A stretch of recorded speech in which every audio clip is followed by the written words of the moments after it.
Hai, terima kasih Mbak. Ya, gitu. Sama satu lagi soal struktur kalimat sih. Struktur kalimat, gimana ya, emang nulis tuh perlu latihan. Makanya makanya gue sengaja dibikin Word, terus habis itu gue edit di Word-nya, supaya teman-teman bisa lihat di situ. Kalimat yang saya tulis tuh udah efektif atau belum gitu. Aku perhatiin ya teman-teman tuh banyak yang nulisnya tuh kadang-kadang jadi 2 kalimat gitu. Padahal sebenarnya 2 kalimat itu tuh bisa konses gitu, bisa jadi satu atau jadi 3 sebenarnya tuh satu bisa gitu. Jadi di situ biasanya gue kasih komen di sebelah kanannya atau gue ganti sekalian tuh di situ.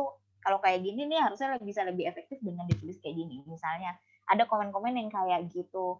Uh, dan juga ini, yang gue perhatiin kadang-kadang tuh satu informasi itu diulang berkali-kali gitu di dalam paragraf, padahal tuh nggak perlu ya. Kalau kita udah ngomong sekali, ya udah kita belajar menulis efektif, jangan disampaikan 2 kali atau 3 kali udah dalam satu paragraf.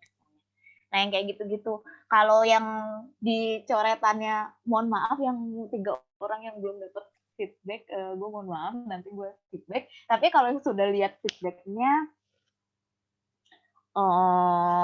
kalau misalnya di situ ada kalimat yang gue ganti tuh, ya kayak gitu tuh, kayak kenapa misalnya gue rasa kalimatnya kurang efektif atau kalimatnya kurang link ya. Link kan juga nggak cuma antar paragraf ya, link tuh juga bisa antara satu kalimat dengan kalimat yang lain, misalnya, "Oleh karena itu, dengan demikian." Nah, yang kayak gitu-gitu loh.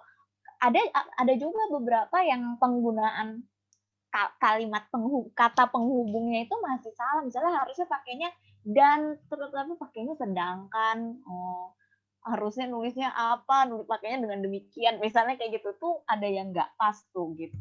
Gitu, tapi gimana ya, kayak gitu tuh harus banyak latihan dan ya itu, kuncinya adalah dibaca orang lain sih memang, supaya kita tahu sebenarnya yang bagaimana harusnya yang menulis yang efektif dan benar. Dengan bahasa Indonesia yang baik dan benar. Gitu sih overall. Ada yang mau pertanyaan dulu nggak? Gue masuk udah banyak komen.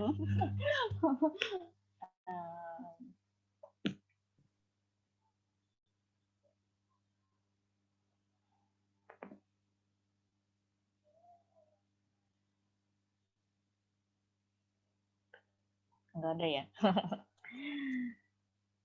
Oke, gitu sih. Jadi sebenarnya karena kenapa kita udah mulai untuk nge-review cara nulisnya gitu supaya teman-teman kebayang sebenarnya ekspektasi gue untuk paper akhirnya tuh kayak apa gitu. Jangan sampai di akhir kita nggak pernah tahu sebenarnya kalau cara menulis kita tuh nggak efektif atau ada cara lain untuk menulis yang lebih baik gitu. Makanya itu tujuannya di feedback tuh kayak gitu supaya kita tahu sebenarnya dari sekarang. Jadi nanti pas nulis paper akhirnya itu yang bobotnya besar itu 80% nulisnya bisa dipikirkan dengan baik. Itu aja. Mbak, mau nanya dong, Mbak. Izin? Iya. Boleh nggak ya kalau misalnya kita itu mau mention, misalnya tahun 2020 gitu ya, di misalnya paragraf awal. Nah, nanti di tengah atau di akhir kita tuh pengen munculin itu lagi gitu tuh sebenarnya boleh atau enggak ya, Mbak? Nggak apa-apa. Sebenarnya boleh aja misalnya dia muncul berkali-kali. Cuman kan gini, misalnya di depan kita bahas apanya, di tengah-tengah kita bahas aspek lain gitu. Makanya sebenarnya gini, sebenarnya kan literatur review kan intinya kan memang bukan men-summary kan. Kalau summary kan saya penelitian A dibahas di atas, penelitian B di tengah-tengah, penelitian C di bawahnya gitu kan. Tapi kalau dalam literatur review itu kan misalnya pertama nih kita bahas soal topik, terus kedua kita bahas soal hasilnya, ketiga kita bahas soal metodologi, ya itu penelitian yang sama bisa dibahas berulang-ulang kali, cuman kan aspek yang kita bahas di setiap paragraf berbeda gitu. Jadi boleh aja dipakai berulang-ulang kali tuh nggak apa-apa. Karena yang kita bahas harusnya beda terus. Nah, tapi pembahasannya itu yang harus beda. Jangan sampai kita mengulang informasi yang sama gitu.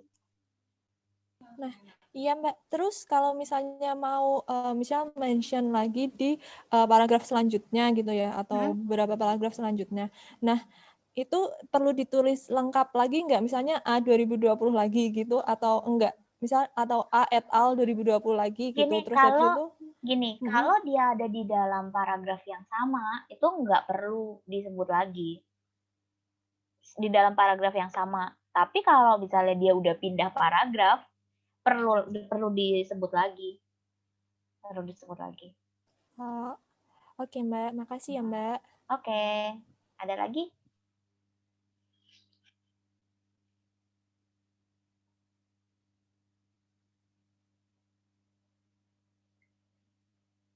Apakah ada lagi?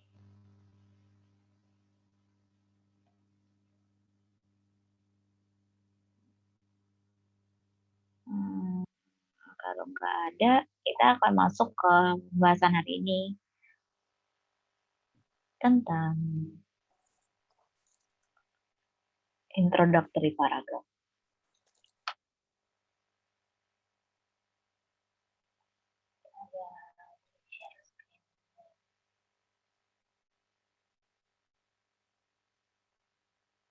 Ngomong-ngomong ada beberapa yang belum kumpulin tugasnya.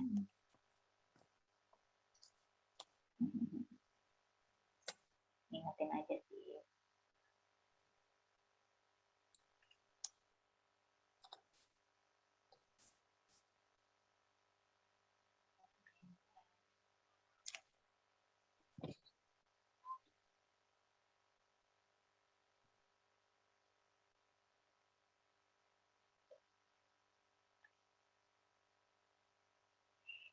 Kalau misalnya ada yang bingung sama coretan gue di WA aja juga nggak apa-apa. Maksudnya kalau ada yang nggak jelas nih sebenarnya harusnya nulisnya gimana sih gitu di WA aja.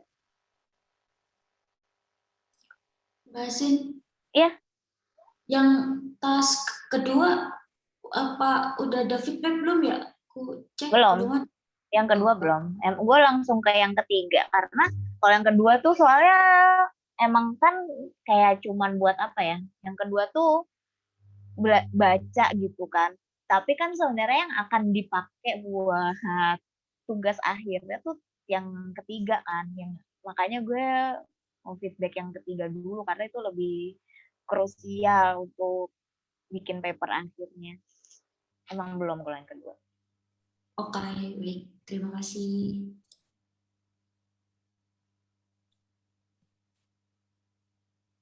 Itu aja nge-feedback yang ketiga aja belum kelar-kelar. Nge-feedback satu aja bisa setengah jam sendiri. Benar ya.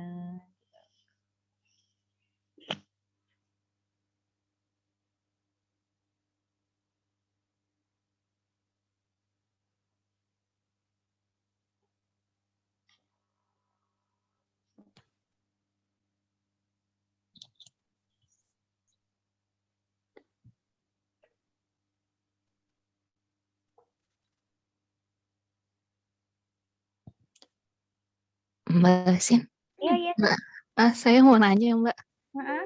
kalau misalnya di literatur review itu, kalau misalnya saya pengen masukin apa ya jurnal pendukung yang lain kayak gitu, ada maksimalnya gitu nggak Mbak dalam satu paragraf? Misalnya saya mau apa ya masukin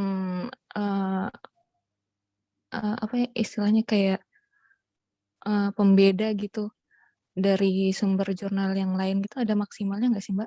Nggak ada. Gitu.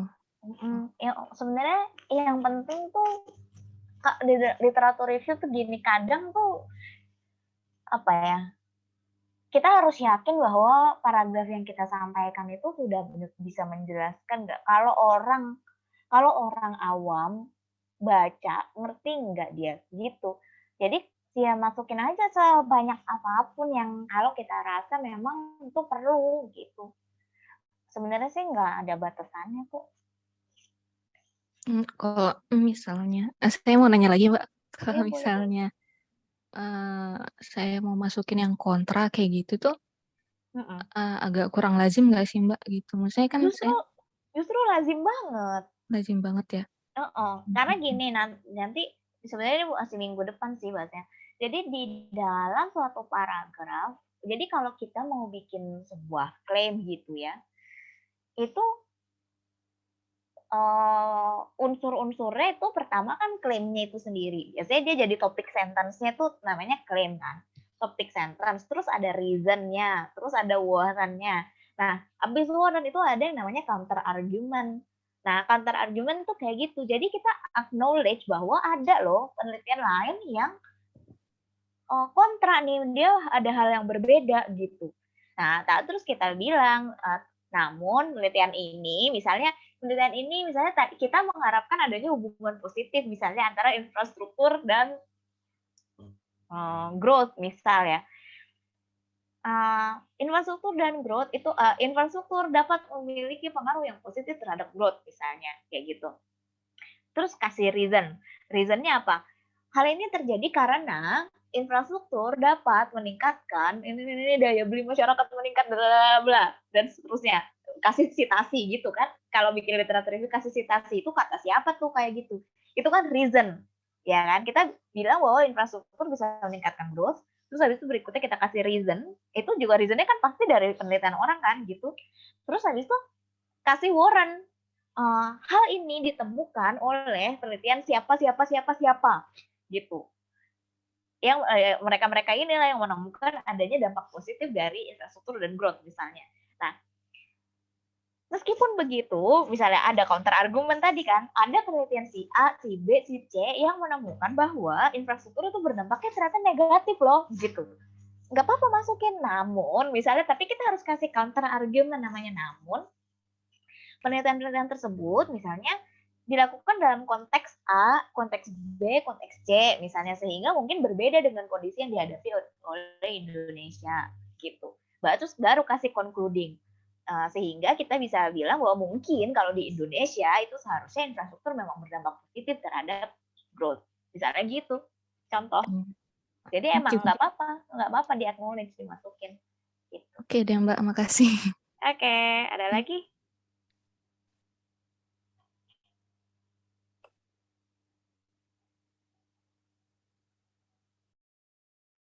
Oke, kalau ada gue masuk ke materi kita hari ini ya. Oke.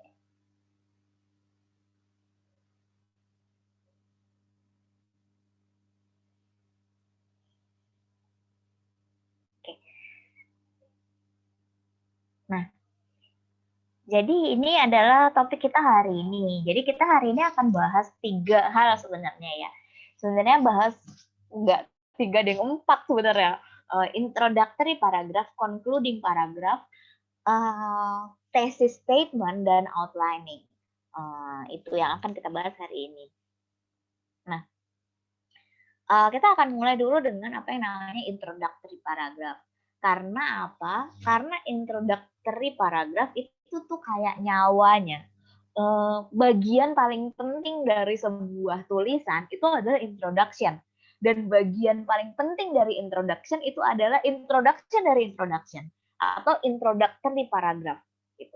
Jadi introductory paragraph ini kalau bisa dibilang adalah bagian yang paling penting dari sebuah tulisan. Jangan sampai introductory paragraph ini kemana-mana gitu, sehingga membuat orang lost. Sebenarnya ini tulisan ini mau bicara apa sih gitu. Kayaknya introductory paragraph itu adalah bagian yang paling penting.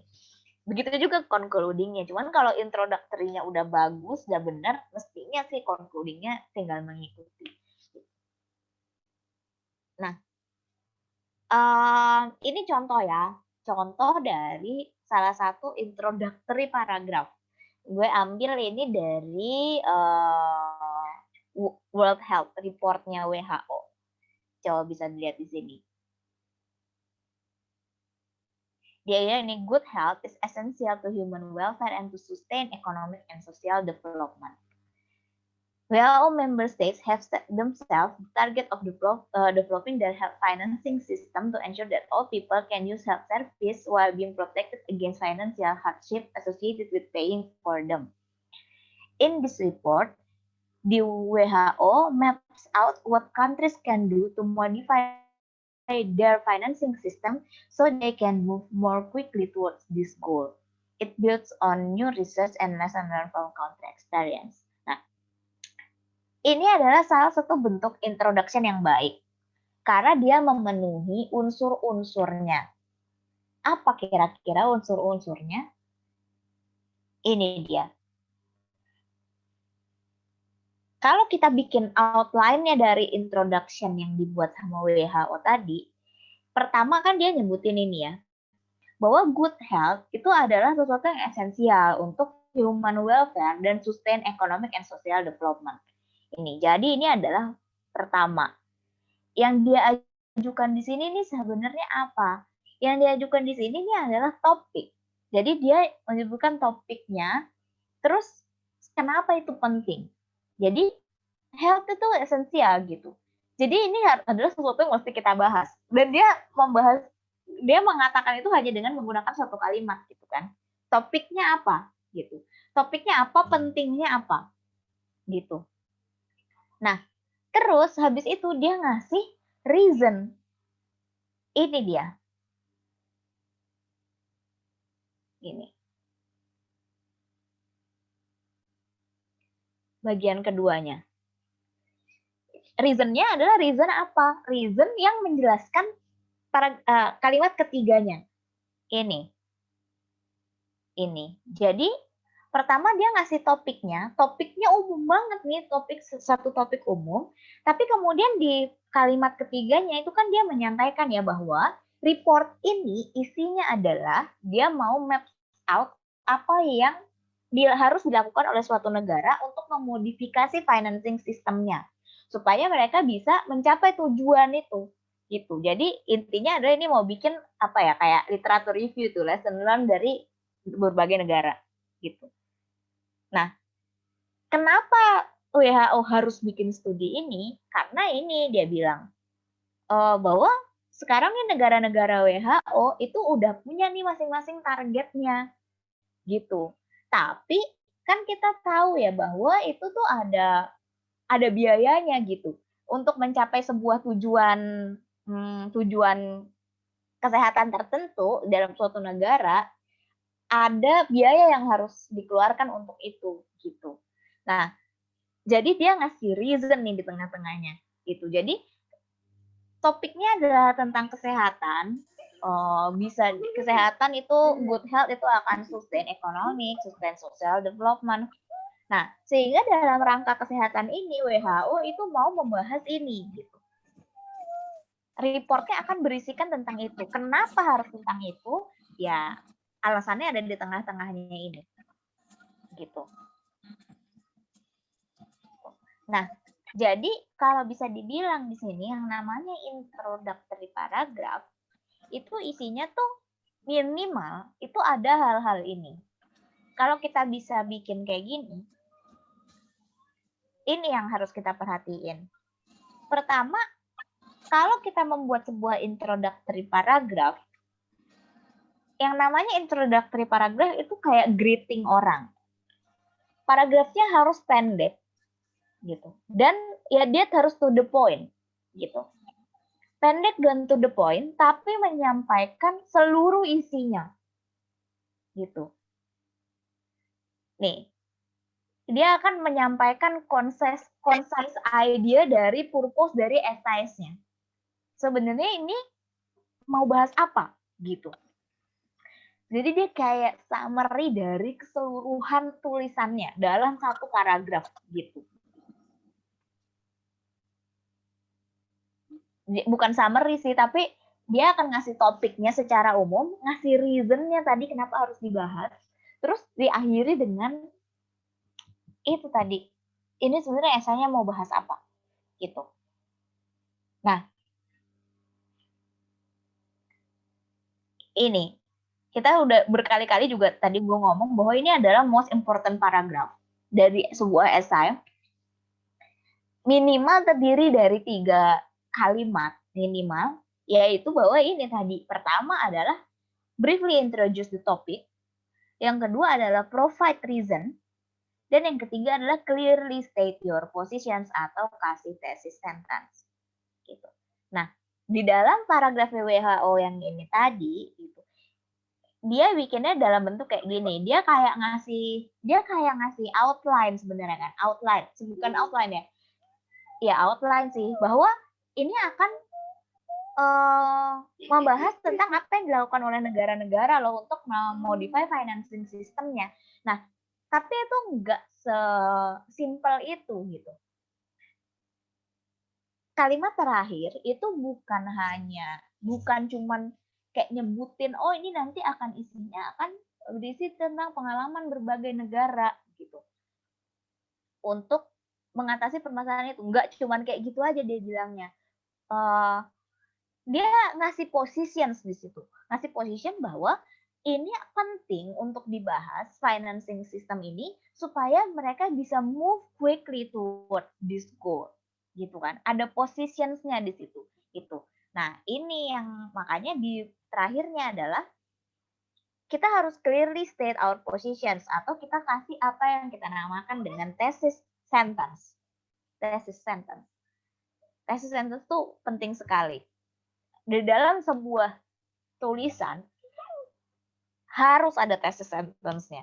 Jadi nanti kita bahas lebih lanjut sebenarnya apa itu thesis sentence, bagaimana membuat thesis sentence, karena itu nggak gampang. Tapi yang jelas yang namanya introductory paragraph harus ada ini. Supaya orang tuh kebayang sebenarnya esai ini isinya apa dan position si researcher-nya sendiri itu apa. Gitu. Misalnya kayak tadi ya, misalnya kita bikin paragraf tentang infrastruktur misalnya ya. Infrastruktur adalah sesuatu yang penting bagi pembangunan. Terus misalnya itu kan tadi ya, introduce the topic. Terus provide reason misalnya. Reasonnya adalah meskipun begitu, penelitian A itu bilang bahwa begini, penelitian B itu bilang bahwa begini. Ternyata dampak infrastruktur tuh berbeda-beda gitu, berbeda-beda. Dan itu tergantung pada kondisi negaranya, bilang kayak gitu kan, ada reasonnya. Terus habis itu bikin thesis sentence. Thesis sentence misalnya kayak apa? Misalnya kayak gini. Dengan demikian, apa ya? Kalau kita melihat pada kasus Indonesia, karena Indonesia itu memiliki kondisi ini, kemungkinan besar adalah kondisi ini akan mempengaruhi bagaimana infrastruktur itu berpengaruh terhadap growth. Misalnya kayak gitu. Jadi kita udah ngasih tahu nih bahwa kita punya dugaan atau kita punya bukan dugaan ya. Dan faktor yang paling berpengaruh adalah ini. Gitu. Jadi kita punya positions bahwa ini nih kayaknya yang paling harus kita bahas. Misalnya kayak gitu. Jadi kita harus ngasih positions tuh di situ. Nah, itu adalah part yang paling penting gitu. Nah, role dari introductions ini apa? Ya pertama, orang tuh kalau baca yang dibaca selalu kan paragraf pertama itu ya. Dengan orang baca itu aja gitu, dia harus sudah bisa mendapatkan topiknya secara broad apa, tahu sebenarnya esai ini isinya mau apa, dan tahu juga particular take-nya atau position-nya dari penulisnya gitu. Itu adalah role nomor satunya, role paling penting dari sebuah introductory paragraph. Jadi orang tuh bisa skimming aja. Sebenarnya jadinya kita tuh nggak perlu baca keseluruhan paragraf kan. Nggak perlu baca banyak-banyak. Kita udah tahu ini mau apa. Terus kalau kayak kemarin pas kita ngerjain literatur itu, pas nyari literatur, itu kan jadi lebih mudah sebenarnya untuk pembacanya juga, untuk memutuskan ini artikelnya cocok nggak nih sama yang gue cari. Gitu sih. Nah, terus role dari introductions juga adalah untuk ngasih background material yang important untuk argumennya, gitu. Jadi kata kuncinya itu mestinya udah kesebut dari paragraf pertama. Jadi teman-teman kalau mau nulis sesuatu, usahakan identifikasi kata kuncinya, dan kata-kata kunci itu tuh harus udah muncul dari paragraf pertama, gitu, supaya orang nggak lost gitu. Terus ketiga, define gitu. Jadi misalnya ya kalau gue tuh misalnya bikin introductory paragraph tentang cluster. Misalnya gini, cluster didefinisikan sebagai pengelompok apa ya? Kedekatan lokasi antar perusahaan di suatu lokasi tertentu dalam kurung Porter tahun 98, misalnya kayak gitu. Udah dikasih definisi tuh di situ. Dianggap oleh banyak orang sebagai salah satu faktor yang bisa mendorong pertumbuhan ekonomi dan baik untuk negara berkembang. Misalnya kayak gitu. Jadi dari depan tuh udah dikasih tahu kalau kita mau pakai suatu key terms tertentu yang definisinya tuh mungkin masih beda-beda. Kita perlu state dari awal, dari introductory paragraph, definisi apa yang kita pakai gitu. Sebelum kita masuk ke reason-nya dan kemudian masuk ke dalam thesis sentence-nya. Nah, terus acknowledge your opponents.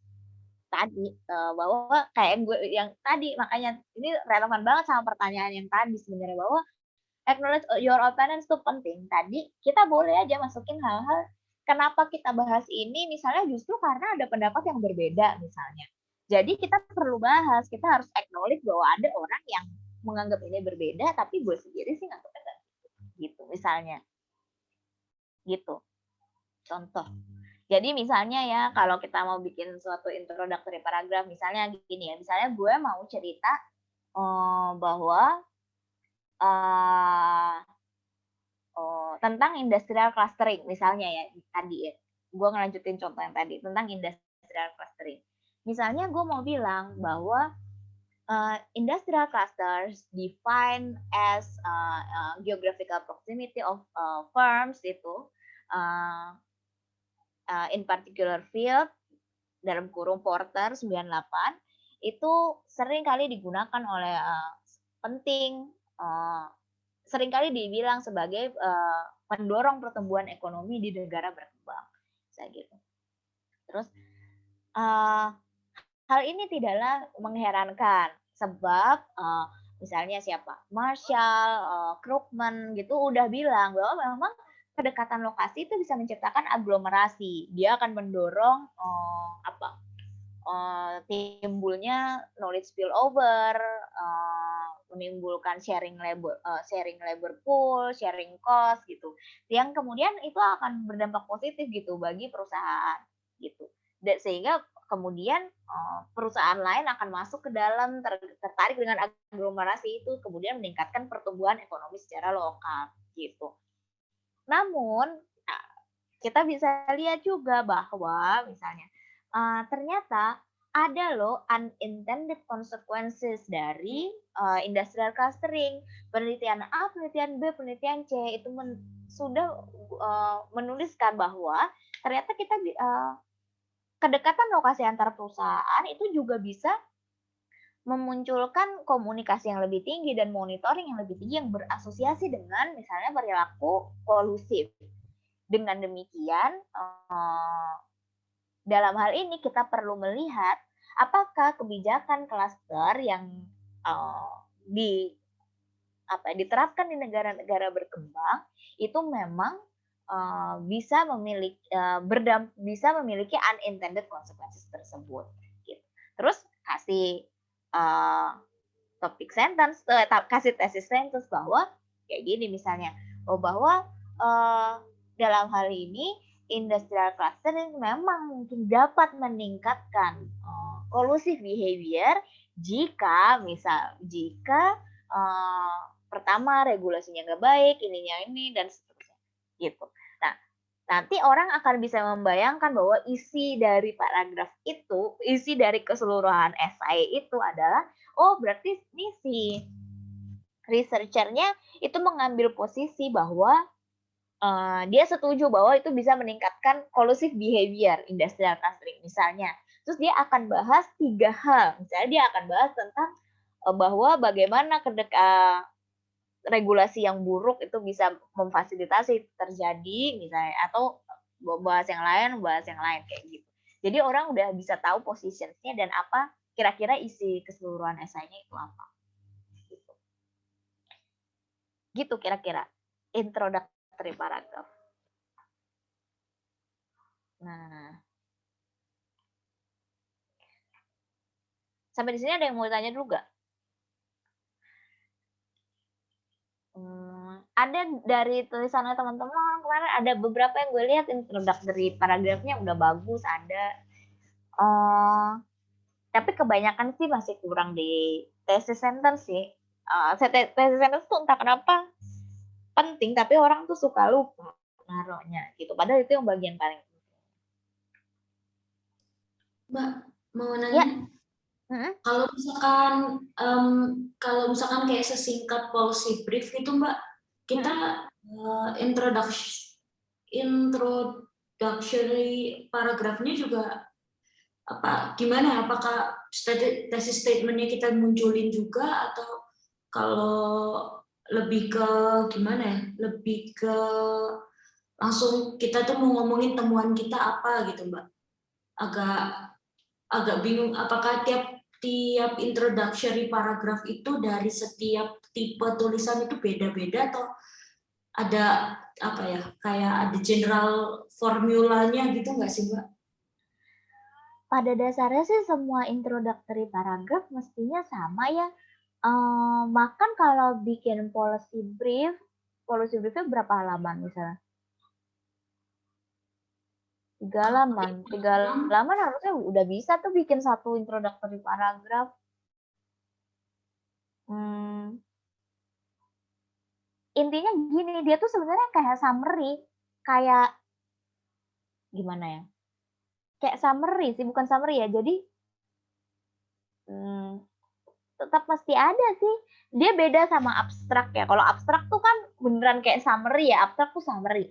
Kalau introductory paragraph tuh isunya, reasonnya, sama topic sentence gitu. Thesis sentence gitu. Jadi mestinya sih semua tulisan tuh ada introductory paragrafnya kan? Atau gimana? Kalau gue sih biasanya kalau bikin policy brief sih gue pakai sih topik introductory paragraph dengan struktur begini ya. Mungkin kalau misalnya emang tulisannya lebih singkat, ya mungkin introductory paragrafnya itu jadinya lebih ringan gitu. Tapi tidak membuat jadi nggak ada introductory paragrafnya. Tahu-tahu langsung masuk gitu ke intinya gitu kan nggak juga. Sempet bingung gini sih Mbak, soalnya kan ada tipe policy brief yang tiba-tiba rekomendasi jebret depan gitu, 1, 2, 3 gitu, terus kayak abis gitu tuh kayak deskripsi gitu, ini gini, kasusnya begini, datanya gini gitu. Iya, itu gini. Esainya sendiri itu introductory paragrafnya pasti ada. Tapi kalau kayak gitu, itu kan kalau policy brief tuh emang gini, dia pasti akan naruh recommendation-nya di depan supaya orang nggak perlu baca esainya. Ya itu juga ada, tapi ada policy brief tuh kan ada bagian esainya. Nah, bagian esainya itu tuh harus pasti ada introductory paragrafnya sebenarnya. Nah, kalau itu tuh sebenarnya kan policy yang ditaruh di depan itu kan sebenarnya fungsinya kayak summary kan, executive summary. Kalau di tulisan ada abstraknya, kalau di policy brief tuh ada itu tadi gitu. Tapi introductory paragraph ini bukan itu. Ini adalah sesuatu yang memulai esainya. Beda. Gitu sih. Jadi ya memang ada itu, kalau di policy brief itu ada di bagian depan, tapi esainya sendiri ya pasti dimulai dengan introductory paragraph. Gitu. Noted Mbak, siap. Terima kasih. Ada lagi? Mbak, karena tadi Mbak Natasha bilang policy brief, jadi kalau misalnya boleh nggak minta lihat contoh policy briefnya Mbak gitu, soalnya kami ada beberapa tugas tentang policy brief gitu, maksudnya kayak penulisan yang baiknya gimana, maksudnya yang punya Mbak Asin aja di share, boleh nggak? Gue sih ada ya, cuman kadang-kadang policy brief tuh beda-beda strukturnya, tergantung kan. Karena policy brief tuh kan pertama dia tergantung polisinya, terus tergantung orang kita tujuan bikin briefnya tuh buat apa. Jadi kadang-kadang strukturnya tuh nggak apa ya? Strukturnya tuh nggak se apa ya? Nggak sebaku kalau kita bikin tulisan ilmiah. Jadi kadang-kadang tuh suka beda-beda. Gue ada sih beberapa policy brief, tapi itu aja sejauh ini sih agak beda-beda ya isinya gitu. Tapi nanti gue bisa kasih lihat salah satu. Nanti gue cari dulu tapi ya. Soalnya ya harus Thank you dicari dulu. Mbak. Makasih. Tapi kalau emang kalian bikin policy brief apa aja nih? Kalau mikro tuh pasti beda lagi. Mikro ada kan policy brief kan? Mikro nih yang deadline ada mikro. Kalau mikro tuh sebenarnya policy briefnya tuh biasanya tuh standar kok. Kalau mikro tuh policy briefnya lebih kayak ini, kayak tulisan akademik standar aja. Cuman harus dimulai dengan polisinya apa gitu kan. Disuruhnya gimana kalian? Iya Mbak, kayak gitu sih, kayak latar belakang kebijakannya itu apa, terus nanti dijelasin kebijakannya tuh apa aja sih yang gimana ya, kalau nggak salah yang kayak agak kontranya gitu, terus tuh apa sih saran kebijakannya gitu. Itu sebenarnya sama kayak tulisan akademik standar. Gue ada juga soalnya policy brief yang isinya beda lagi. Strukturnya beda karena tergantung yang diminta gitu, ada juga. Tapi kalau yang kayak di mikro gitu sih standar ya. Biasanya sih akan dimulai dengan abstraknya. Abstraknya tuh lebih kayak tadi. Untuk menghadapi ini ya kita misalnya polisinya harus A B C D E. Ya udah terus baru mulai sama introduction gitu. Paling gitu. Nggak banyak kan, itu 5 halaman doang kan biasanya policy briefnya. Atau lebih sekarang. Iya, 5-6, Mbak. Iya. Soalnya itu dulu bikin pertama kali ada tugas policy brief itu pas gue jadi koordinator. Gue yang bikin tuh dulu aturannya, bikin policy briefnya. Oke, ada pertanyaan lagi?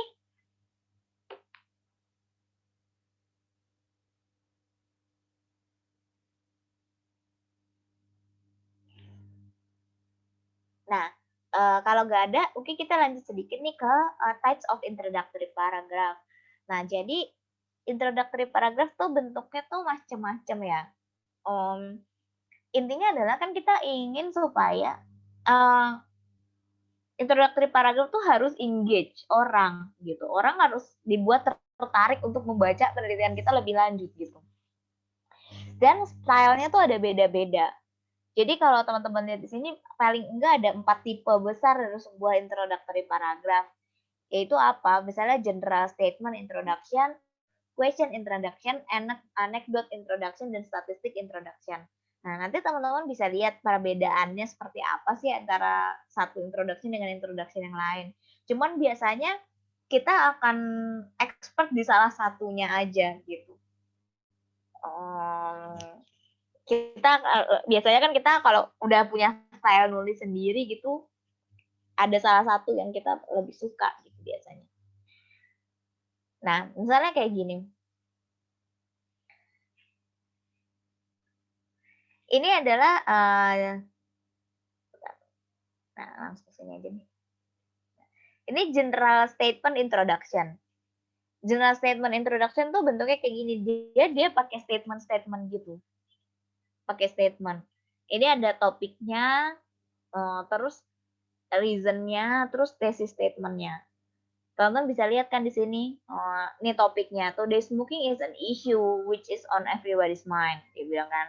Dia cuma ngenalin topiknya doang. Terus habis itu dia langsung masuk di sini. Apa sih sebenarnya reason-nya kenapa kita harus bahas ini? Karena whole country itu divided on this issue. Orang tuh beda-beda pendapatnya. Ada sebagian yang berpendapat bahwa smoking should be banned, sementara yang lain tuh bilang ya jangan sekasar itu lah gitu.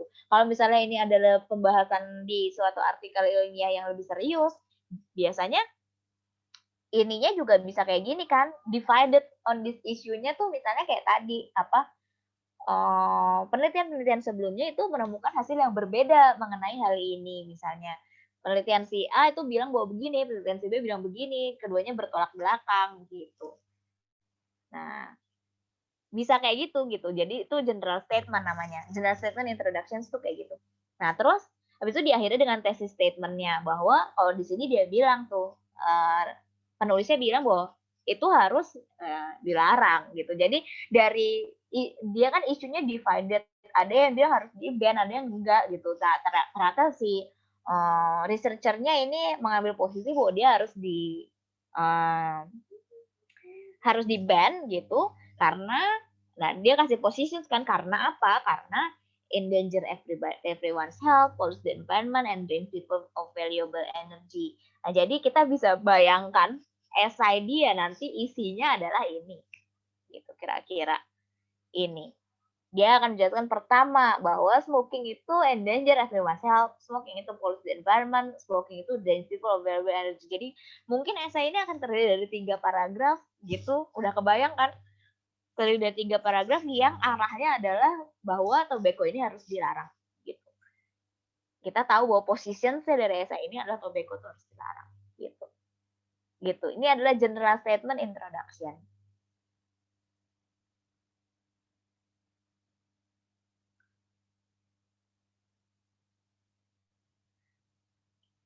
Terus ada lagi question introduction. Question introduction ini sebenarnya mirip ya. Mirip sama general statement. Bedanya tuh apa? Bedanya cuma ini aja. Dia kalau di sini kalimat pertamanya itu pakai general statement, pakai statement gitu. Kalau di sini dia langsung masuk ke questions. Pakai question introductions. Jadi sebenarnya questions tuh kadang-kadang juga apa ya? Banyak yang pakai question introduction karena dengan ngasih pertanyaan itu orang cepet kan, dia to the point, ngikut, oh ini mau bahas ini gitu. Pertanyaannya adalah ini gitu. Question introduction. Jadi sebenarnya sisanya sama, nih tesis statementnya sama. Dia juga bilang nih, ini juga sama kan sama yang sebelumnya bahwa ada discussion dan argumennya tuh macam-macam gitu. Intinya ada divided gitu kan. Gitu. Tapi dia mau mulai dengan berbeda. Dia langsung ngasih pertanyaan gitu untuk mancing orang, langsung masuk ke dalam topiknya. Oh, ini mau bahas tentang apakah smoking itu harusnya di-ban atau enggak gitu. Jadi bisa pakai general statement, di sini bisa pakai questions introductions. Ada statistics introductions. Gue perhatiin ada beberapa teman-teman yang suka pakai statistic introduction. Gue udah lihat kan tulisan-tulisannya beberapa pakai statistic introduction, masukin Indonesia itu sekarang PDB di Indonesia itu sekian gitu.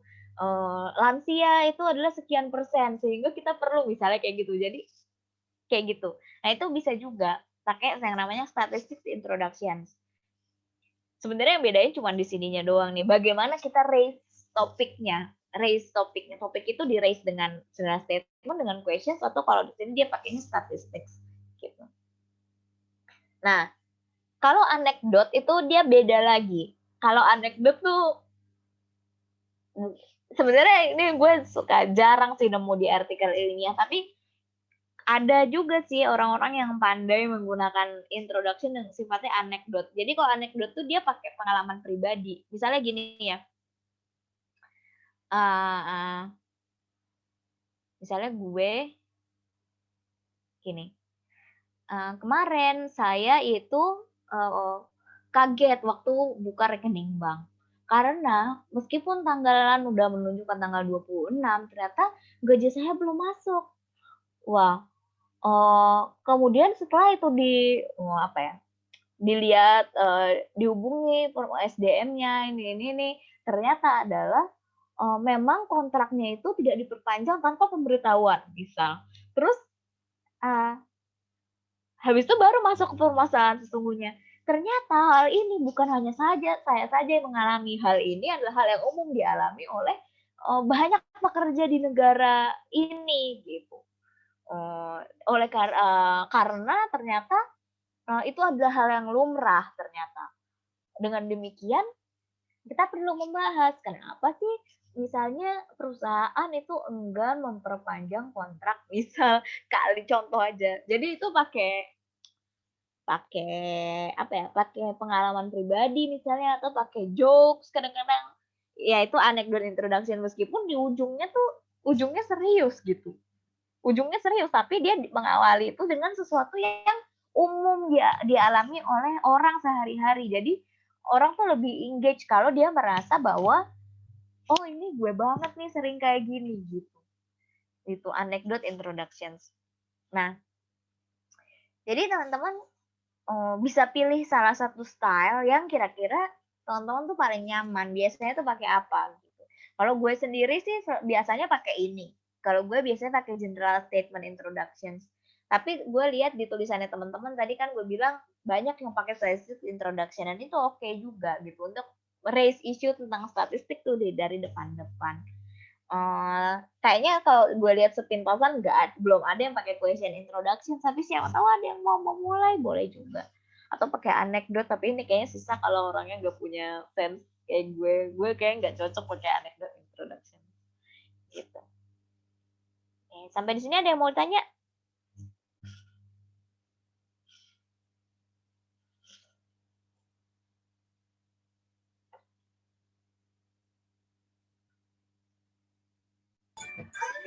Mbak Asin izin nanya.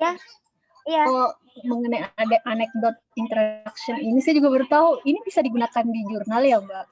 Bisa. Sebenarnya tuh kayaknya tuh Bos Teguh tuh kadang-kadang suka pakai yang kayak gini. Tapi gue nyari-nyari tuh belum ketemu.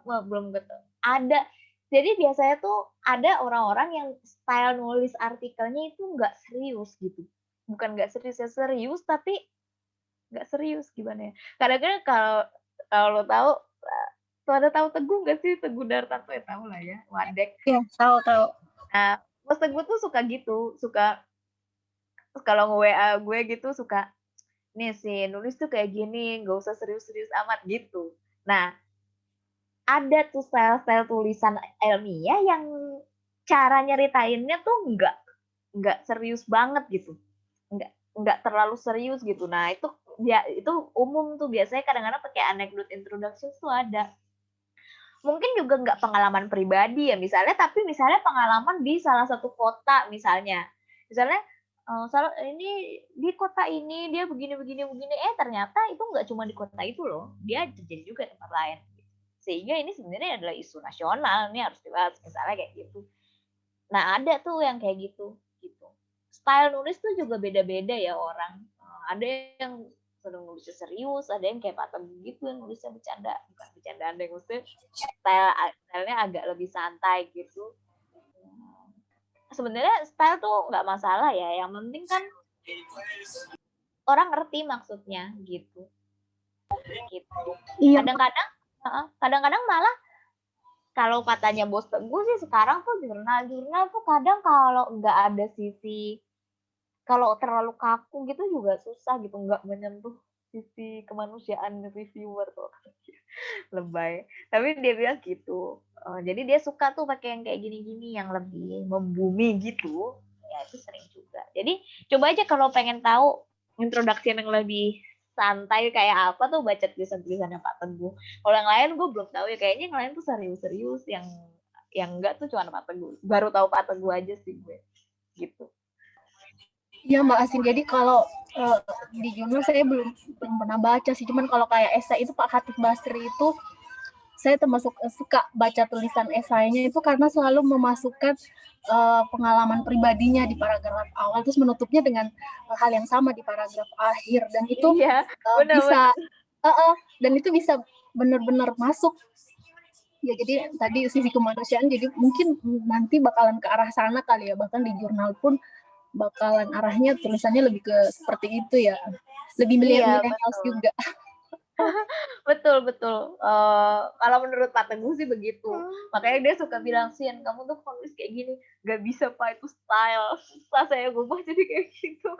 Tapi memang bagus sih, emang bagus kalau ada Iya, yang bisa menguasai skill itu. ya, emang harus pengalaman nulisnya banyak harus. Iya, betul betul, tulisannya Pak Catip tuh kayak gitu kan, memang kalau kita perhatiin menarik tuh emang, mulai dari pengalaman pribadi. Iya tuh pernah tuh ada malah yang pada saat dia lagi nongkrong di kafe, dia cerita tentang kliennya, tapi tulisannya tuh serius. Itu menarik banget sih, bagus banget.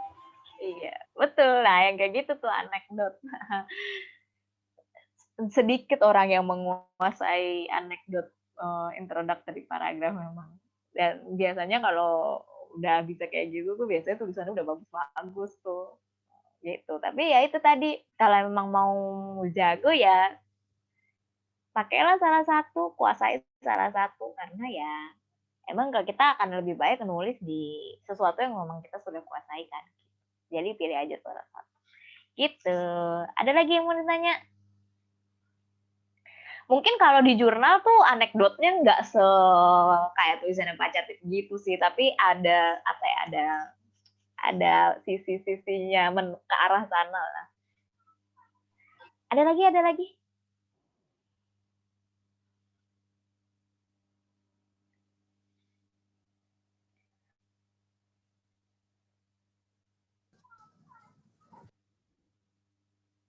Yang mau ditanya? Kalau nggak ada, Mbak, ya silakan. untuk bagian reasoningnya itu, itu memang lebih baik kita pakai kutipan atau boleh kita cerita aja dulu di awal gitu? Atau emang lebih bagus pakai kutipan ya? Cerita dulu tuh, misalnya cerita apa nih misalnya? Misalnya nih yang bagian lead into tesisnya itu kan, kalau di sini cerita aja nih, nggak pakai kutipan gitu. Kita dari apa informasi yang dia dapat saja gitu, bukan dari referensi yang dia baca gitu. Maksudnya bagusnya tuh seperti ini, atau di bagian pengantar kan dia di awal tuh topik umum, habis itu reasoning, habis itu baru thesis statement. Di reasoningnya itu sebaiknya kutipan saja, atau kalau kita mau cerita aja dulu seperti ini boleh juga? Tergantung cara nyeritainnya. Kalau kayak gini nih, this question is subject of many discussions and argument, itu kan nggak perlu dikasih citasi. Tapi kalau ada cara lain, kalau ada gue kasih di sini.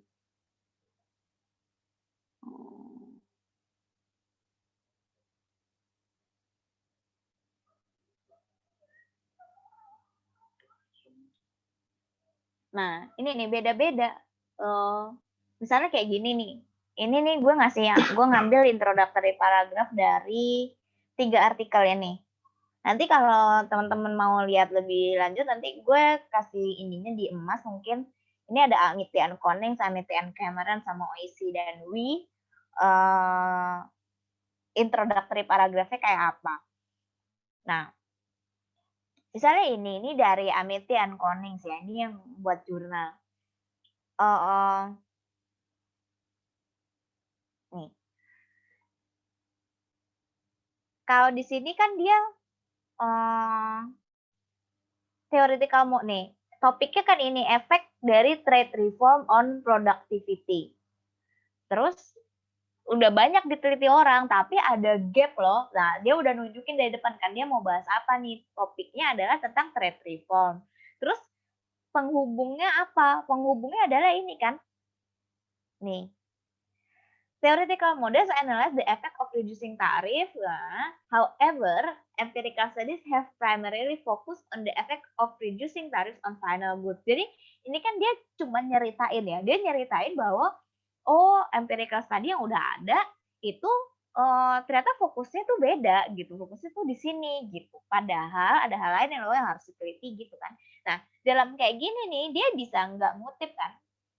Kalau kita cerita banyak tuh penelitian yang enggak ini nih, ya gitu kan bisa aja tuh kita ngomong kayak gitu. Tapi kalau kita mau secara lebih spesifik, ya harus dikutip. Ya tergantung gimana nyeritainnya. Misalnya kalau yang dikutip tuh ini. Nih.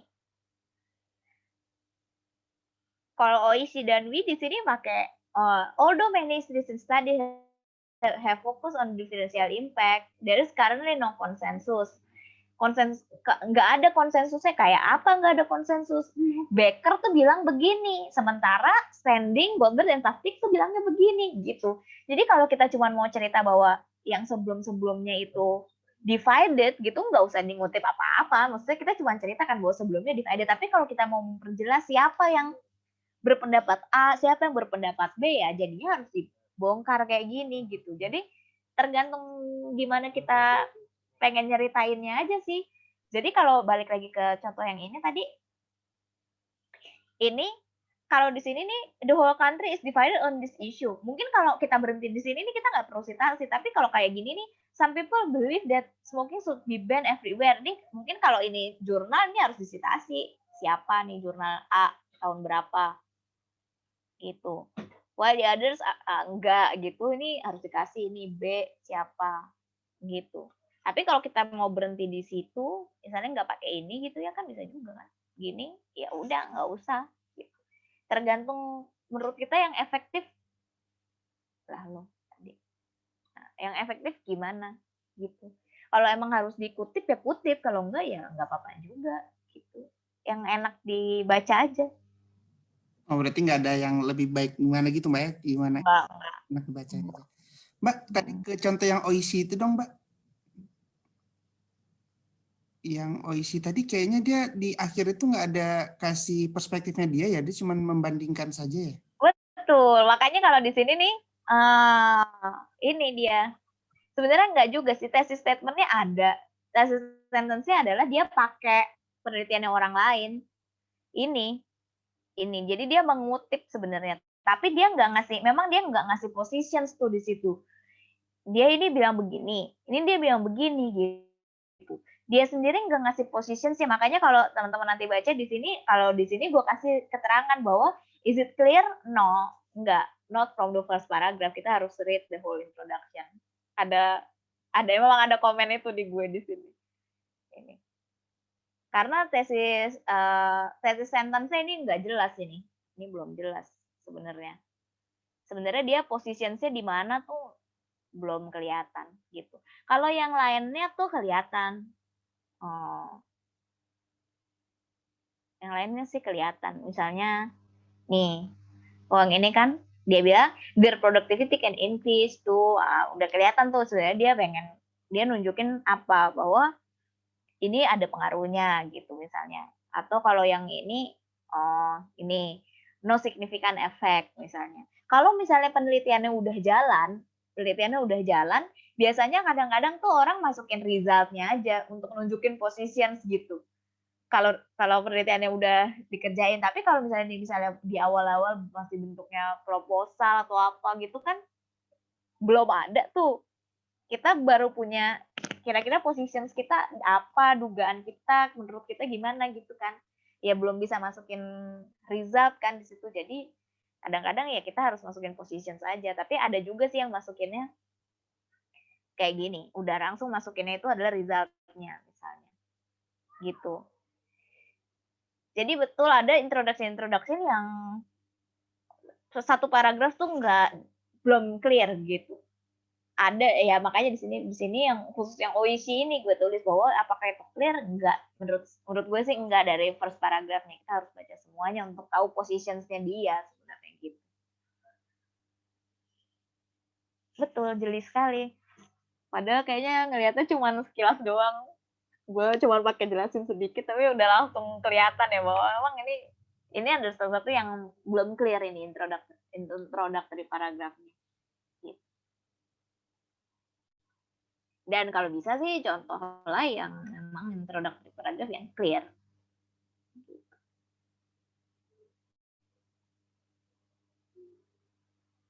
Gitu kira-kira. Oke Mbak, makasih.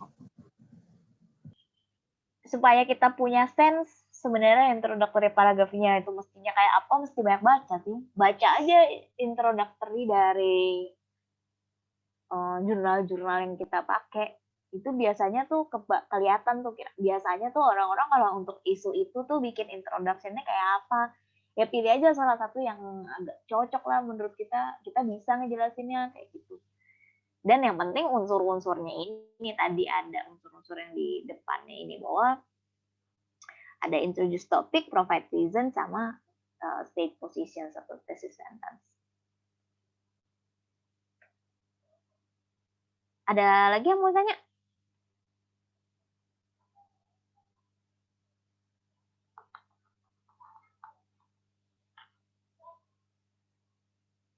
Halo? Ya. Ya, misi Mbak mau tanya. Jadi gini, apa tadi kan Mbak Asin kan sempat bilang introductory paragraph berbeda dari abstrak. Nah, supaya apa ya kan dalam merumuskan introductory paragraph kan ada reasoning juga tadi kan. Nah, biar reasoningnya nggak jadi abstrak gitu gimana Mbak? Kalau Kira-kira. abstrak kan beda ya. Abstrak tuh gini, abstrak tuh isinya tujuan. Jadi gini, abstrak tuh isinya adalah tujuan penelitiannya, metodologi untuk menjawabnya, sama hasilnya. Beda tuh. Jadi kalau abstrak itu isinya dia adalah tujuan, metode, dan hasil. Kalau intro paragraf itu dia isinya adalah topik, reason, dan thesis statement. Atau kadang-kadang sih ada juga yang bahasnya hasilnya. Cuman depannya udah beda tuh. Jadi pasti beda. Isinya pasti beda. Kalau di introductory paragraph kita jelas nggak bahas metode. Kalau di abstrak pasti bahas metode. Gitu. Oh, cukup jelas nggak? Iya ya, dari metodenya berarti nggak usah nyebut metode ya kalau di intro. Jangan. Karena itu udah terlalu deep tuh. Kalau kita udah masuk ke metode tuh udah terlalu dalam. Kan intinya tuh kita mau memperkenalkan kan sebenarnya di intro. Dia penting tapi jangan bahas terlalu dalam juga gitu. Oh ya, oke. Ya, udah kurang lebih jelas sih Mbak. Terima kasih. Oke, ada lagi?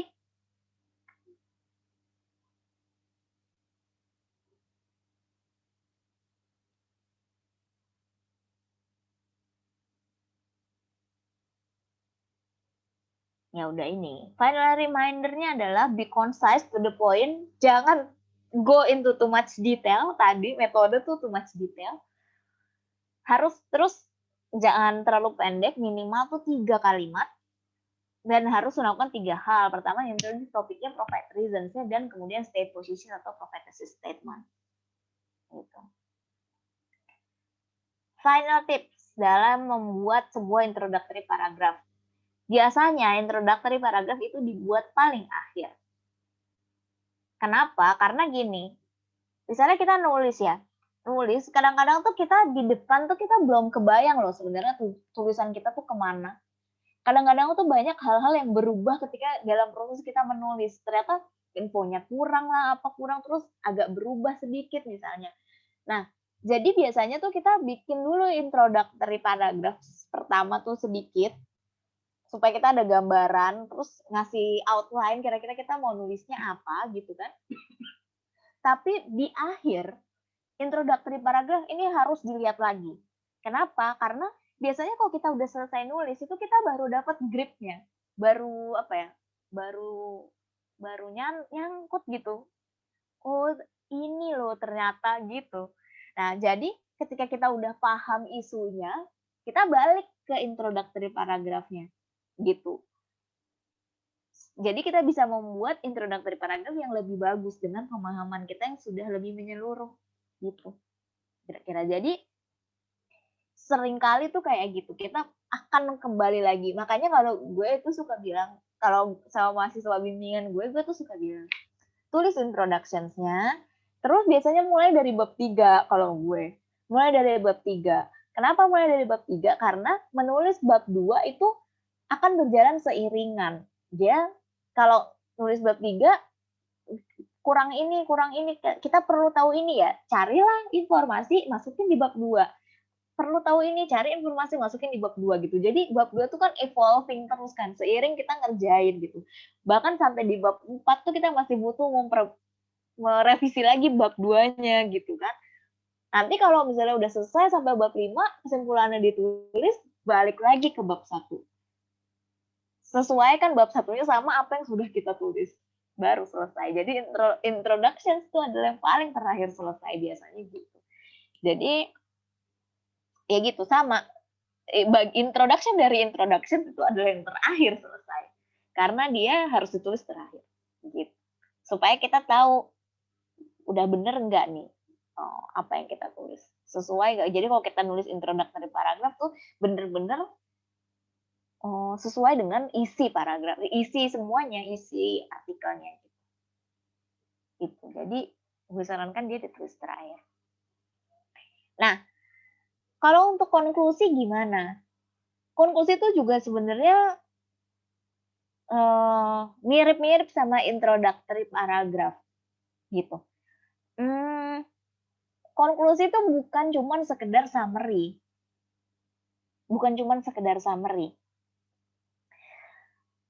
Betul, summary adalah bagian penting dari sebuah paragraf kesimpulan ya. Tapi concluding paragraph itu dia juga harus persuasif. Gitu. Harus persuasif. Persuasif dan gimana caranya membuat dia persuasif? Dia harus dikembalikan ke isunya.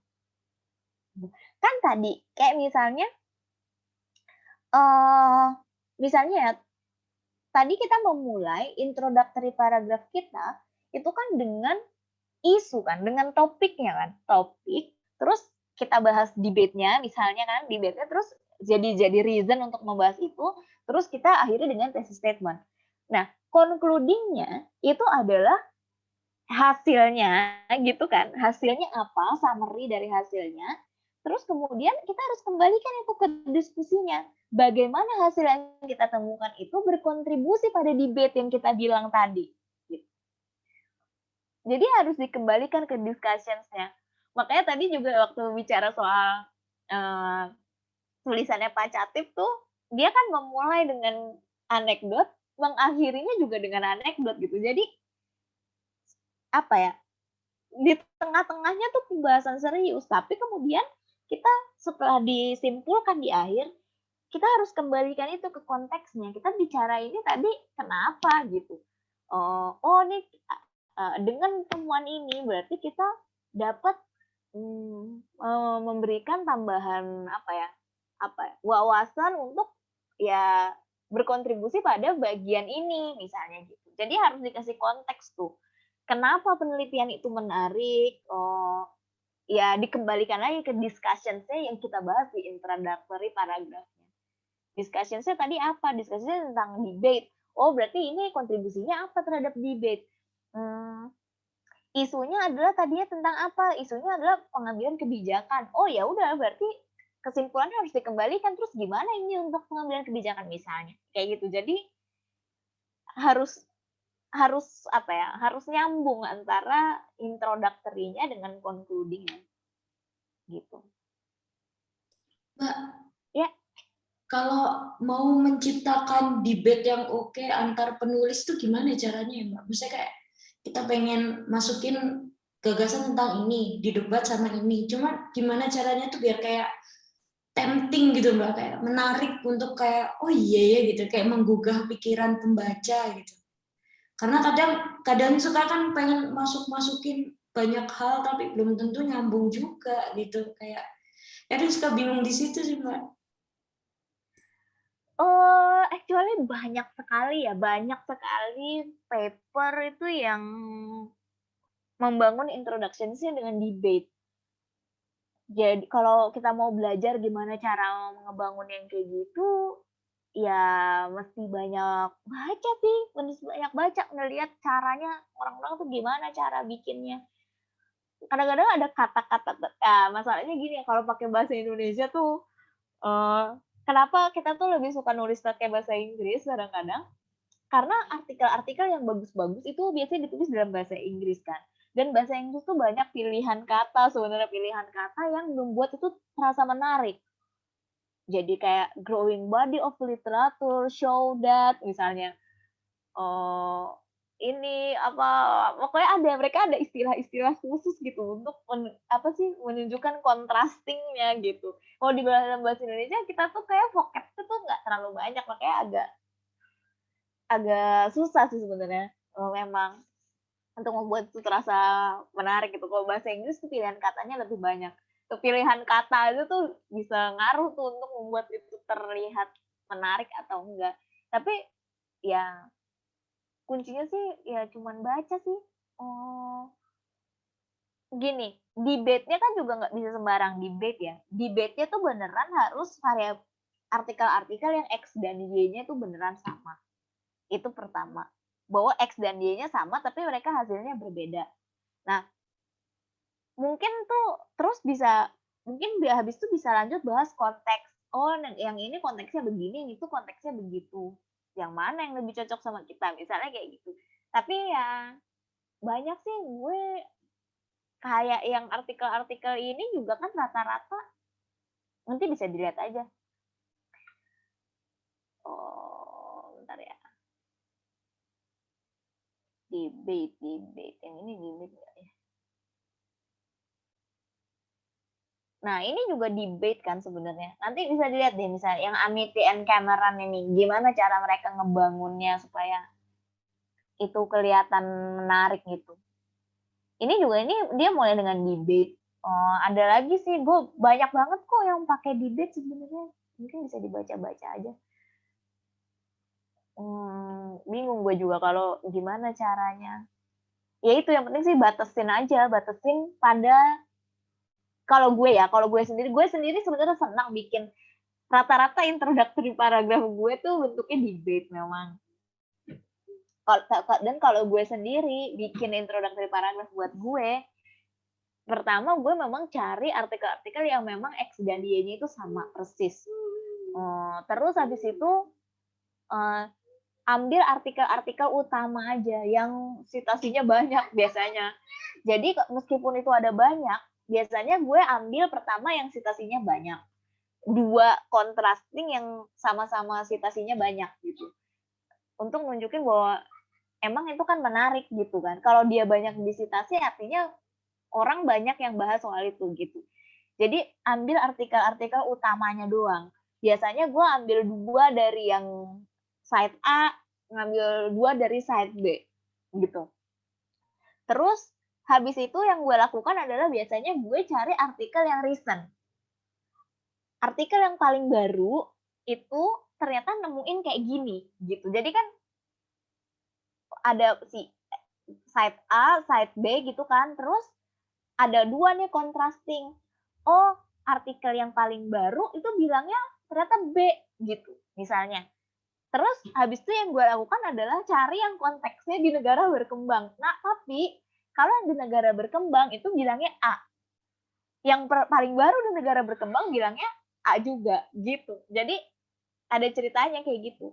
Contrastingnya ambilnya yang orang biasanya paling banyak citasi, terus ngambil yang paling recent, habis yang ngambil yang paling recent yang konteksnya sesuai, terus baru di akhirnya kita simpulkan ini menunjukkan bahwa masih ada ambiguitas, terutama kalau ini dibahas di negara berkembang. Misalnya kayak gitu. Misalnya contoh. Cukup jelas nggak? Jelas sih Mbak, menarik. Maksudnya aku nggak kepikiran kalau kayak konteks yang cocok, terus kayak abis gitu artikel utama yang citasinya banyak ini aku nggak kepikiran sih Mbak. Oke. Siap. Itu sama kalau gue ya. Yang X dan Y yang sama tuh Mbak, aku penasaran deh, misalnya X dan Y yang sama itu misalkan mereka sama-sama ngomongin tentang misalkan microfinance-nya gitu, atau apa ya, yang kita ngambil yang kayak topik yang sempitnya banget, atau kayak provinsi, misalkan di Indonesia fenomenanya ini gitu, atau yang kecil banget yang paling spesifik banget terus kita temuin X dan Y-nya gitu. Nah, itu kan juga bisa tuh dijadiin ini misalnya ya kita bisa aja contrastingnya kayak gini. Misalnya penelitian yang membahas ini dengan konteksnya negara itu menemukan bahwa dia begini.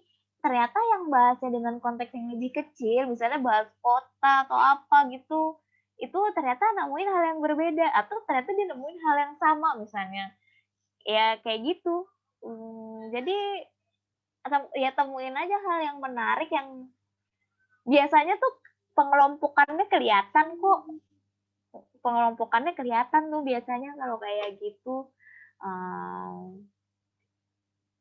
Ya X dan Y-nya sama biasa, karena gue biasanya kalau bikin penelitian selalu yang ada X dan Y ya, jadi apa mempengaruhi apa gitu. Kalau nggak kayak gitu ya mungkin kayak tadi tuh bisa dijadiin pembahasan sih, misalnya kita mau ngelihat faktor-faktor yang mempengaruhi apa gitu, itu kan nggak ada X Y-nya ya, maksudnya faktor-faktor itu kan banyak. Misalnya kita bisa bilang bahwa kalau di tingkat negara ternyata yang mempengaruhi adalah ini, katanya si ini dan si ini, tapi kalau penelitian ini dia nambah ini, tapi kalau di tingkatnya lebih sempit itu ternyata yang mempengaruhi ini gitu. Itu kan bisa juga tuh kayak gitu misalnya.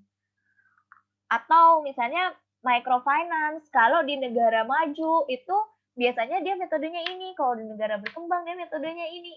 Nah, yang kayak gitu. Jadi bisa aja jadi cari angle yang pas aja sih buat contrastingnya. Oke. Bayang sih Mbak, menarik. Ini ilmu baru Mbak, makasih ya. Oke, ada lagi yang mau ditanya?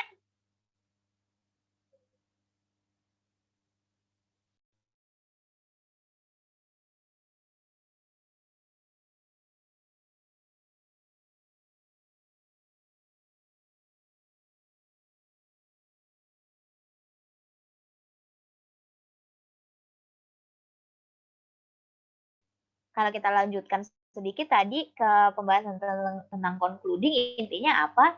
Ya kayak yang tadi udah gue bilang ya, return to ongoing conversations-nya, emphasizing importance-nya atau contributions kita tuh apa gitu.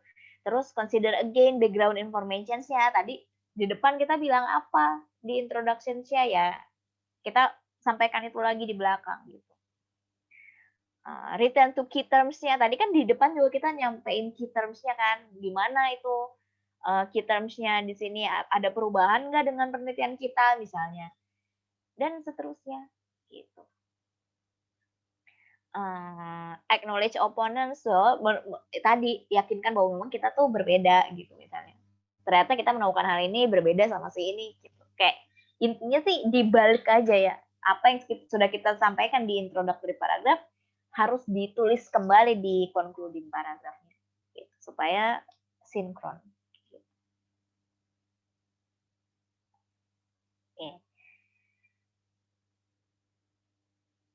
Nah, kalau itu udah, gue sekarang akan masuk sedikit ke dalam thesis statement. Ini udah sempat gue bahas belum sih? Kayaknya belum rinci ya. Tapi kita coba aja. Jadi intinya gini. Karena tesis tadi kan waktu kita bahas introduction, thesis statement tuh kan dibilang adalah suatu bagian yang paling penting. Yang paling penting dari sebuah introduction. Introductory dari introduction. Nah, jadi thesis statement itu isinya apa? Intinya adalah thesis statement itu pikirkan tesis statement sebagai sebuah jawaban dari pertanyaan yang kita ajukan. Jadi waktu teman-teman mau bikin tesis statement, itu teman-teman harus udah mikirin pertanyaannya itu apa. Pertanyaannya apa, terus kira-kira jawabannya apa. Kira-kira aja, karena itu kan positions kita ya. Dari kita udah membaca banyak hal, kita pasti punya positions dong untuk menjawab pertanyaan itu gitu. Jadi think thesis itu sebagai sebuah jawaban dari question yang kita tanya sendiri gitu. Tapi tentu tadi untuk bisa membuat thesis statement kan kita harus banyak baca dulu kan gitu. Jadi kira-kira kayak gitu. Nah, thesis statement itu beda sama yang namanya hypothesis statement ya. Nah, kalau hypothesis statement itu kan adalah sesuatu yang diuji kan. Dia bisa proof atau disprove. Nanti itu adalah sesuatu yang akan kita uji gitu. Tapi kalau thesis statement itu emang dugaan kita. Jadi positions kita tuh ada di mana. Jadi kita take positions. Kalau hypothesis kan ya udah kita bikin aja statement gitu kan, nanti kita uji ini bener atau enggak nih kayak gini gitu. Tapi kalau di thesis statement, yaitu positions gitu. Kita harus menyatakan positions kita tuh adanya di mana gitu. Kalau ada penelitian-penelitian yang nggak ada hipotesisnya, banyak gitu. Karena biasanya hipotesis itu kan ada hubungannya sama statistik gitu kan. Kalau misalnya penelitian yang kualitatif itu mungkin nggak ada hipotesisnya. Tapi thesis statement itu pasti ada gitu. Karena tadi thesis statement sebenarnya adalah jawaban dari pertanyaan yang kita ajukan kan. Posisi kita atas bagaimana kita menjawab pertanyaan itu gitu. Pertanyaan itu sebenarnya jawabannya apa, posisi kita gimana gitu. Jadi thesis statement tuh ada di penelitian kuantitatif, kualitatif, dan mixed method tuh ada thesis statementnya. Itu beda sama hipotesis. Kalau hipotesis ada penelitian-penelitian yang nggak punya hipotesis. Itu. Nah, kalau gue bisa masuk sedikit ke sini, gimana tentang developing thesis?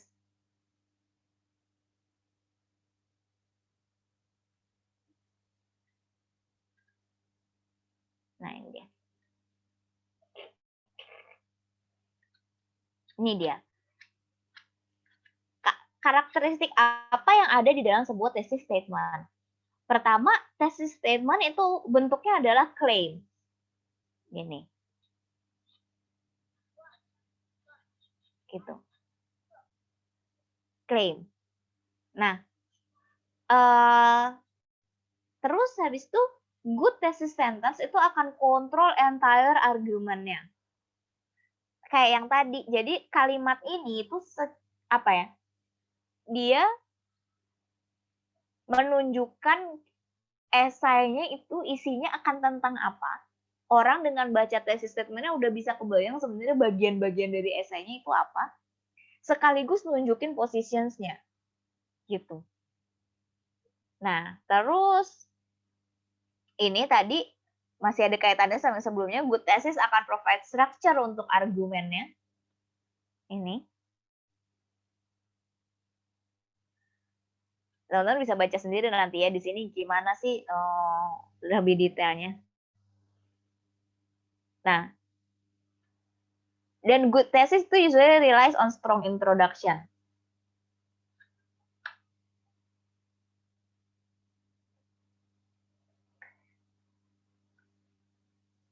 Nah, jadi ada checklistnya di sini untuk ngelihat sebenarnya kalau thesis sentence tuh kayak apa. Checklistnya adalah ini, apakah dia merupakan jawaban dari questions yang kita ajukan gitu.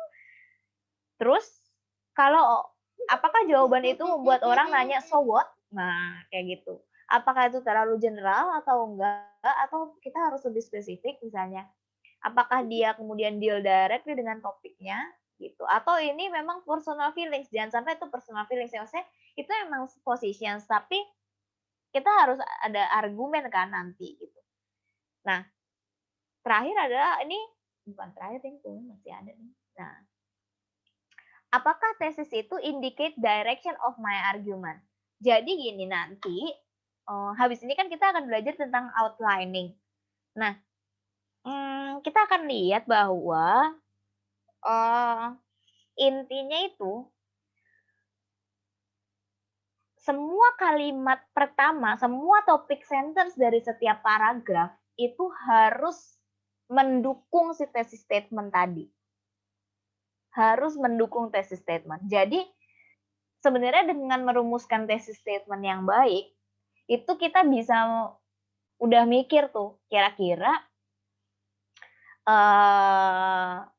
isi esai kita tuh apa. Terus kalau kita nulis macam-macam gitu, kita bisa pilah-pilah. Yang ini nih relevan, yang ini nggak relevan, yang ini relevan, yang ini nggak relevan gitu. Dengan mengacu ke thesis statement-nya.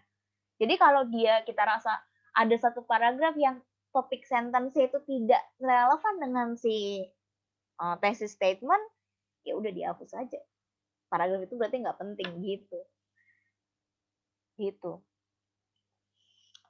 Jadi segitu pentingnya sebenarnya thesis statement gitu. Nah, nanti teman-teman juga bisa dilihat di sini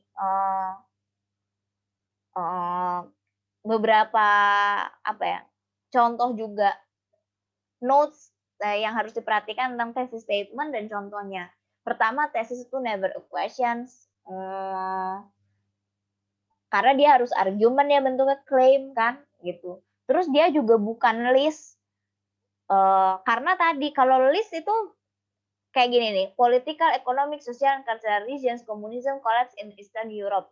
Ini nih bisa menunjukkan dengan baik sebenarnya struktur paragrafnya nanti gitu. Struktur esainya pertama dia akan bahas politik, habis itu bahas ekonomi, bahas sosial, bahas cultural gitu kan. Mungkin ada 4 paragraf tuh di situ. Tapi ini nggak ada positionsnya gitu. Jadi list doang tuh juga nggak bagus, positionsnya tuh harus ada gitu. Nah, terus juga jangan konfrontasional ya. Maksudnya semua yang kita tulis tuh nanti kan harus ada argumennya di bawah. Jadi jangan menulis sesuatu yang nggak ada argumennya gitu. Dan ya ini ada klaim-klaimnya, arguable bisa diargue dan harus clear dan spesifik. Nanti teman-teman bisa lihat sendiri di sini secara lebih detail. Gitu. Sampai di sini ada yang mau ditanya nggak? Nanti nih di bawah nih ada gue kasih contoh juga sih. Gue kasih contoh sedikit outline dan thesis statement. Oke. Nah terakhir pembahasan kita ini hari ini adalah tentang outlining. Kok sisi 2 ya? Sisi 4 kan ini ya. Nah, outline tuh kan sebenarnya kayak plan ya. Kita mau nulis apa gitu. Jadi kalau akan lebih baik kalau kita tuh mau nulis tuh udah punya outline-nya dulu. Gimana kita bisa membuat outline ya kita harus udah banyak baca gitu. Nah, gimana structure dari sebuah esai? Ya, dia kayak gini. Introduction itu dia kan mulai dari sesuatu yang general ya. Dia mulai dari sesuatu yang general.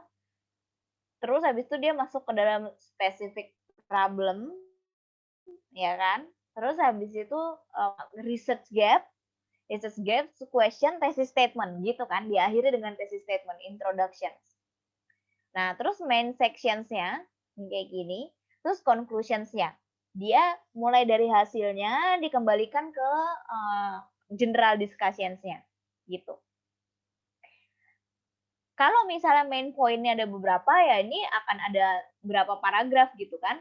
Yang masing-masing paragrafnya ada strukturnya juga. Bahwa di struktur di setiap paragraf tuh bentuknya akan seperti ini juga gitu. Nah, tadi ya gue bilang bahwa pada saat membuat main sections ini itu paragraf kita itu harus punya external connectivity kan. Yang tadi waktu di depan tuh gue udah bahas bahwa beberapa dari teman-teman masih kurang nih dalam external connectivity ini gitu. Nah, intinya gini, coba teman-teman nanti kalau bikin esainya itu bikinnya kayak gini. Kalimat pertama dari setiap paragraf itu harus bisa dibentuk menjadi sebuah paragraf baru. Yang topik sentence-nya adalah thesis statement-nya. Kebayang nggak? Jadi kan introductory paragrafnya itu kan tadi ya, introductory paragrafnya kan kita mulai dengan topik, terus habis itu reason, terus habis itu kan diakhiri dengan thesis statement.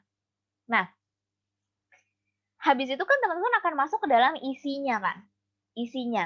Nah, isinya itu kan bentuknya kan paragraf-paragraf gitu kan. Nah, paragraf-paragraf itu kan ada kalimat pertamanya yang kita namakan dengan topik sentence.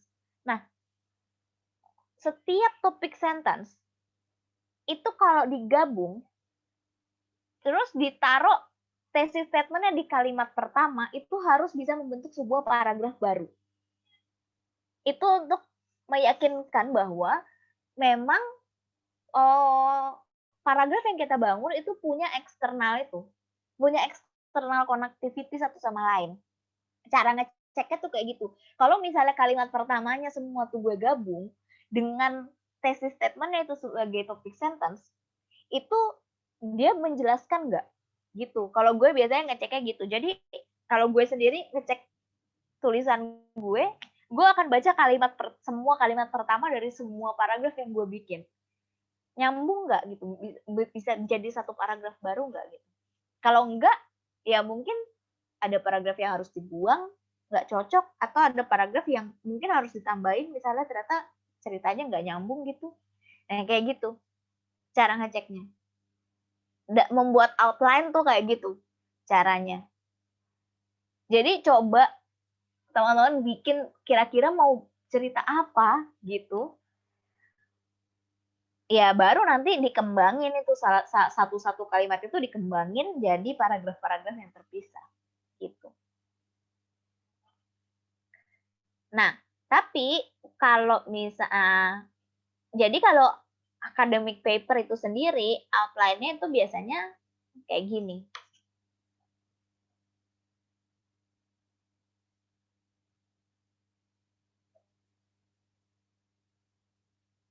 Nah, ini dia.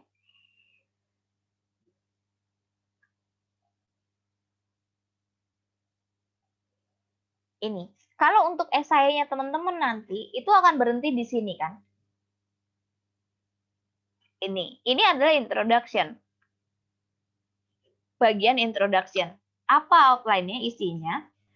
Pertama adalah research problem identifications yang dimulai dengan general problem dan specific problem.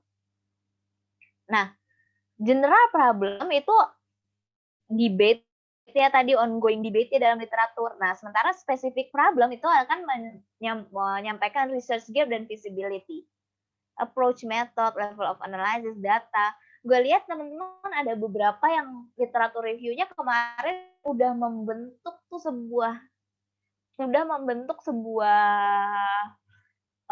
pendahuluan. So, itu bagus tuh karena tinggal ditambahin sedikit lagi kan sebenarnya untuk menjadi sebuah introductions gitu. Jadi teman-teman bisa lihat di sini.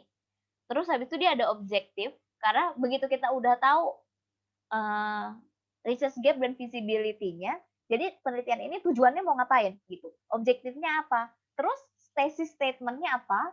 Terus remark on the benefit of the research gitu. Jadi bayangin nih, kita akan menyampaikan thesis statement tuh 2 kali.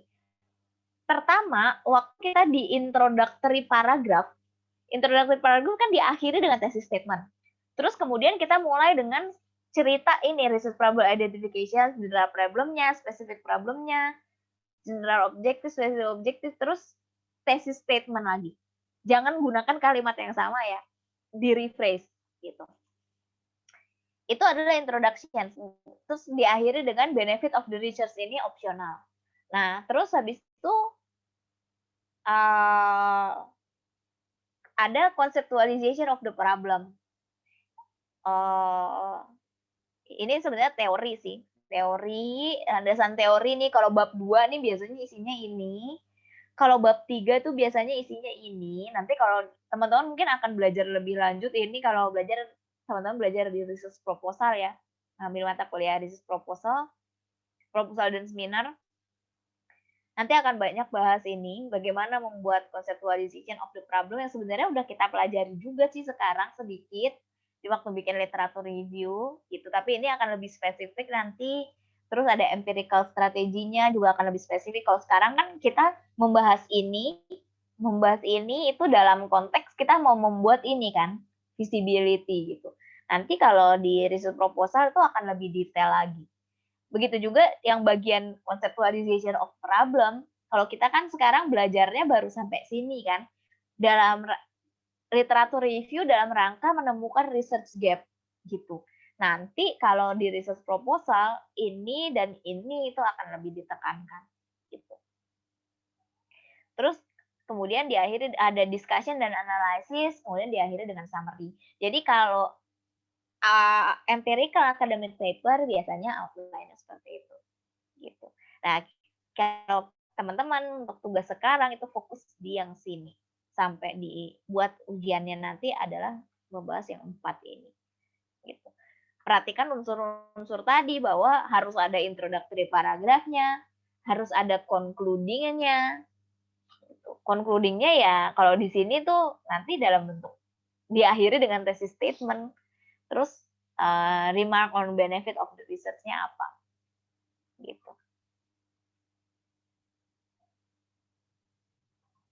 Oke, sampai sini ada yang mau tanya nggak?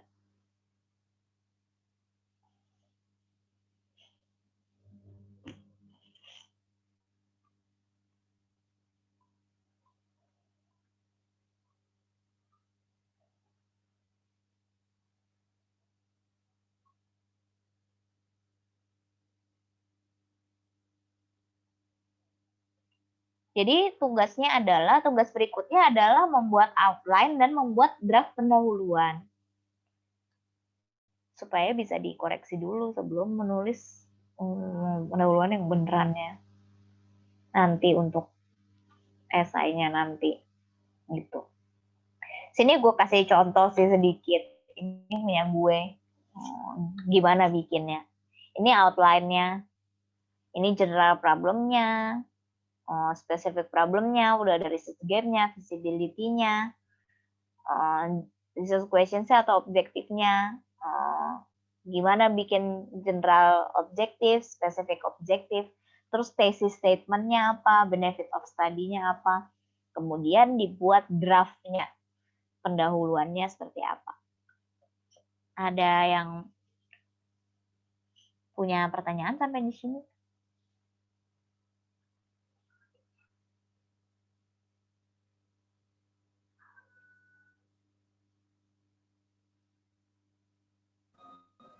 Halo?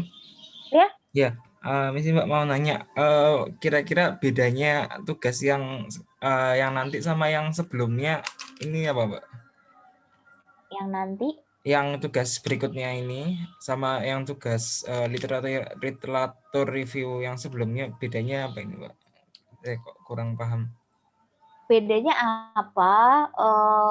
Sebenarnya gini, sebenarnya literatur review-nya kemarin ada beberapa yang bentuk literatur review-nya tuh udah emang literatur review gitu.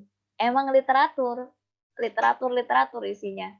Jadi 3 halaman literatur gitu. Tapi ada juga teman-teman yang bikin ininya udah spesifik gitu kan, udah seperti introduction, udah seperti ini, udah seperti bentar ya. Udah seperti salah. Gue ini kok. Udah seperti ini nih. Jadi kayak kayak bagian ininya nih. Kayak bagian ininya. Sebenarnya ada yang udah bikin bagian ininya. Jadi kalau yang udah bikin kayak gini, ya berarti sekarang dilengkapi aja dilengkapi dengan introductory paragrafnya. Udah dilihat lagi udah bener apa belum introductory paragrafnya. Introductory paragrafnya udah bener atau belum. Terus thesis statement-nya udah ada atau belum. Ya kayak gitu-gitu. Ya intinya dipoles lagi aja, supaya sekarang jadi pendahuluan gitu. Bener-bener jadi pendahuluan. Gitu. Oh iya, memang. Ini paling ini emang nambahnya sedikit-sedikit kalau memang yang kemarin udah bentuknya udah seperti itu, udah spesifik ke pendahuluan, ya sekarang diperbaiki aja sedikit-sedikit supaya nanti di akhir ya harusnya kalau yang ini udah jadi bagus, sebenarnya di akhir jadi udah nggak ada tugas lagi, udah jadi. Gitu sih sebenarnya gitu.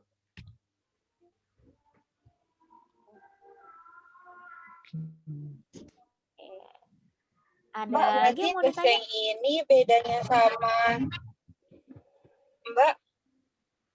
Halo? Halo? Halo? Maaf Mbak, ini koneksinya agak lambat. Halo? Iya. Jadi tugas ini nanti bedanya sama tugas yang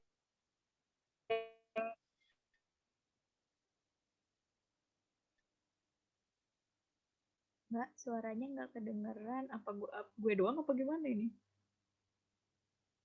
Tugas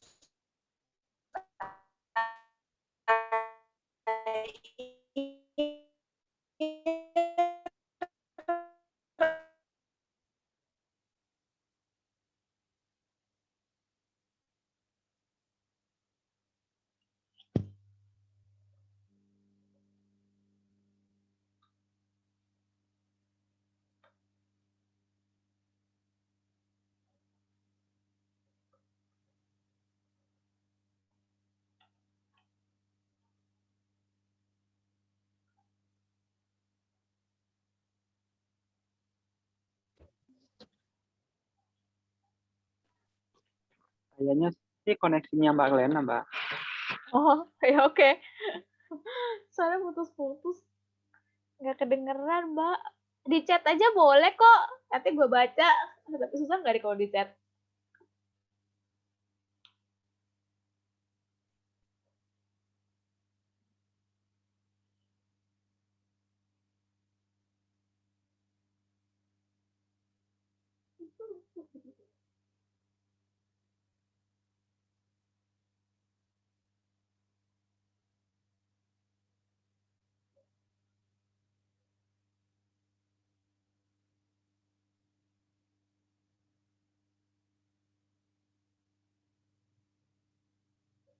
Halo, Pak.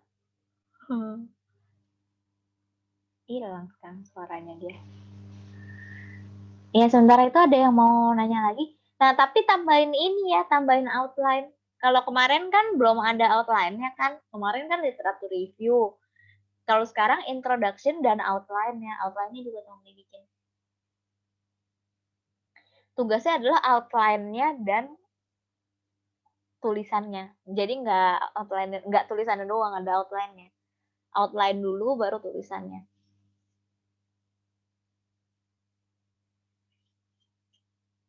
Jadi kalau kemarin kan pasti belum ada outline-nya ya, tambahin aja outline-nya. Gitu.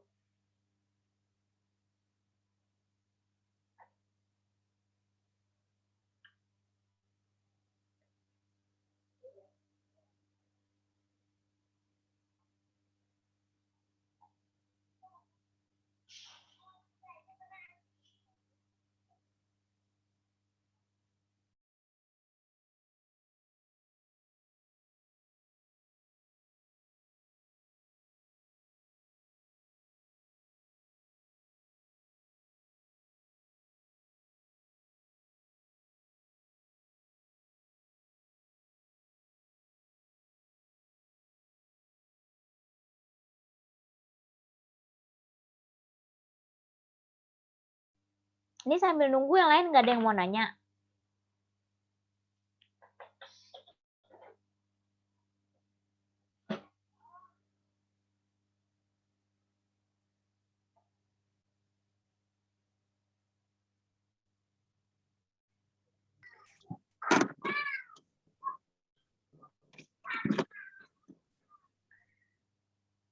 Mungkin sih kalau gini ya, mungkin kalau gue bisa kasih sedikit apa bedanya yang kemarin sama yang ini.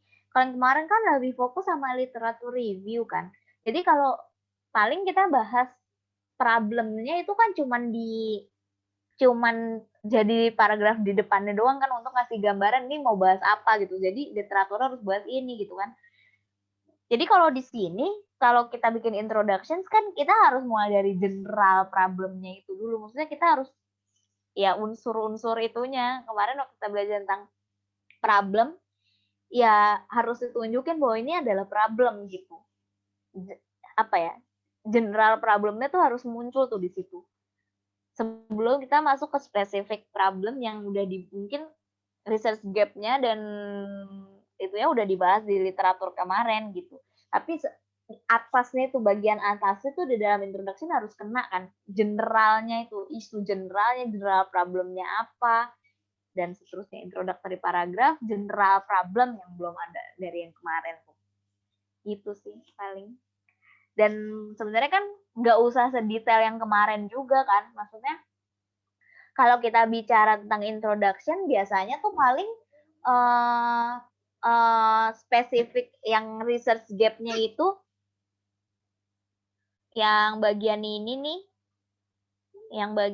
nih, research gap yang current knowledge dan desirable knowledge-nya, itu paling dibahas berapa paragraf, paling nggak banyak, 1, 2, atau 3 paragraf gitu, dari sebuah introductions ya, dari sebuah introductions.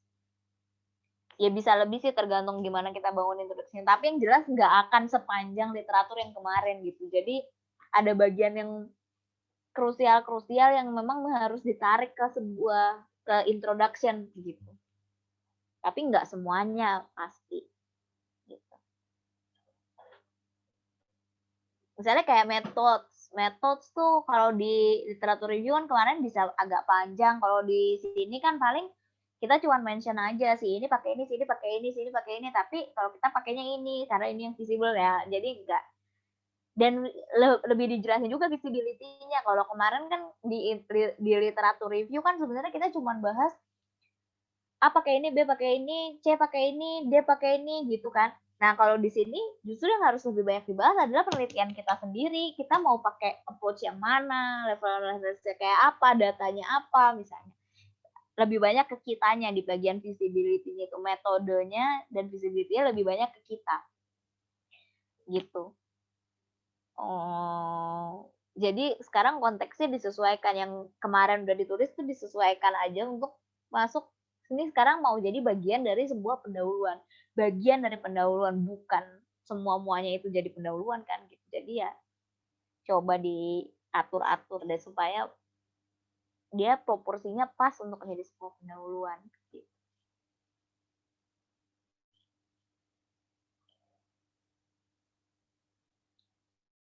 Ada yang mau tanya lagi? Mbak Glenanya nggak balik-balik. Padahal udah habis ini. Gimana? Atau kita tutup aja dulu deh. Nanti kalau si Mbak Glena aja, suruh WA gue aja ya. Bingung gue harus tunggu atau enggak. Ada yang mau ditanya lagi? Ada yang mau ditanya lagi? Oh, oke. Sebentar. Kita mau masuk hari apa? Kalau mau pertemuan berikutnya hari apa? Ada yang mau usul?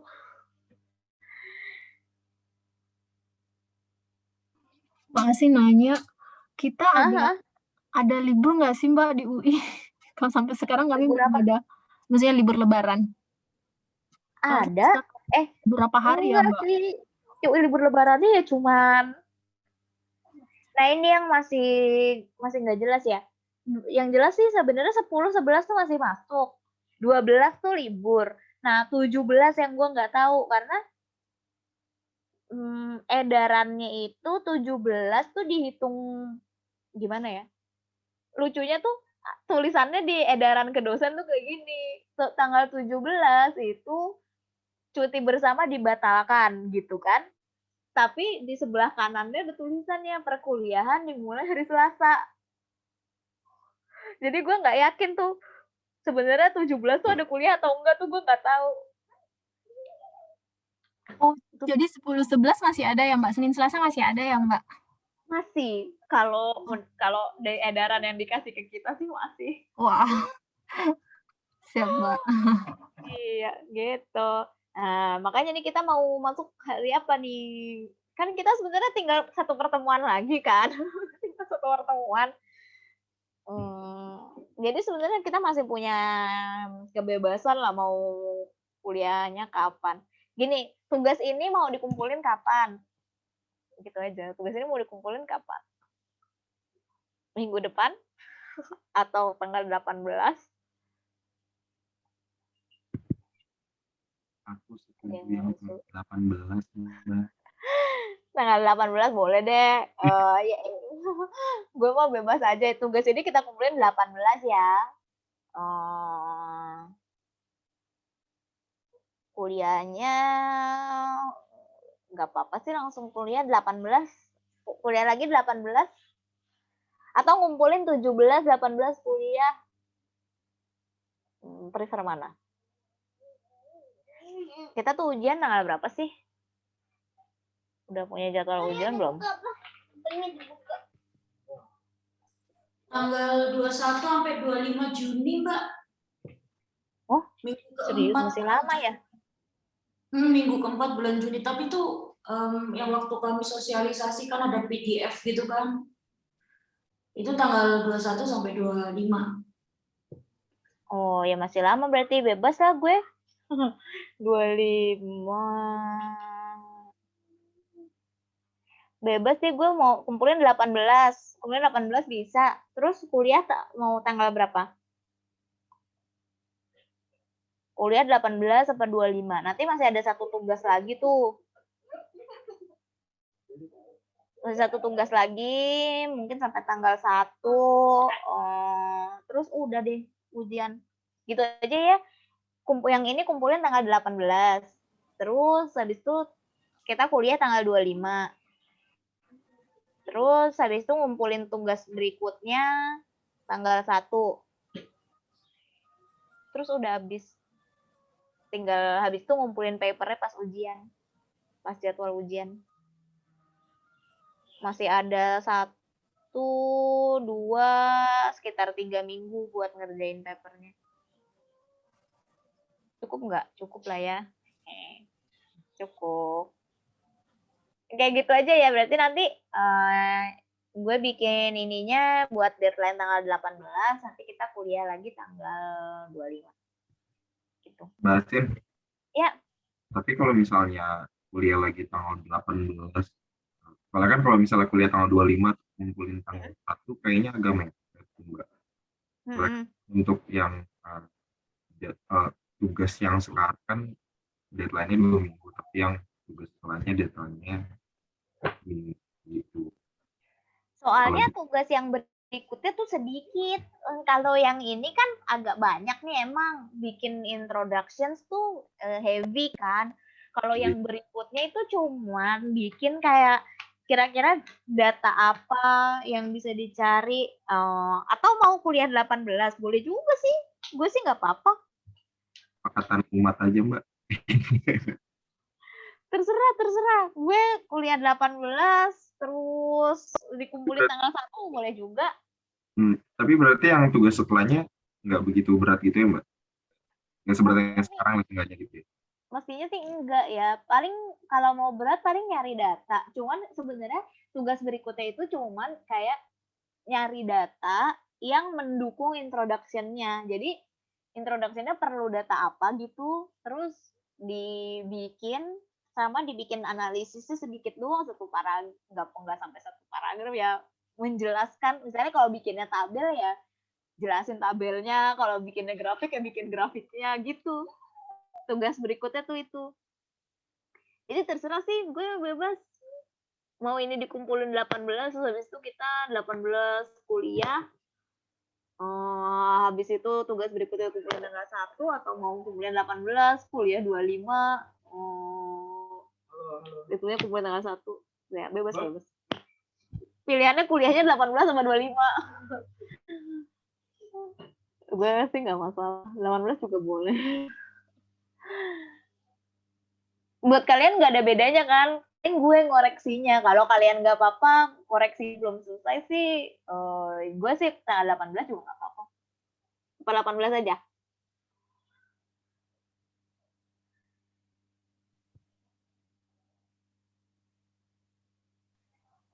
Ikut Mbak Asin aja, Mbak.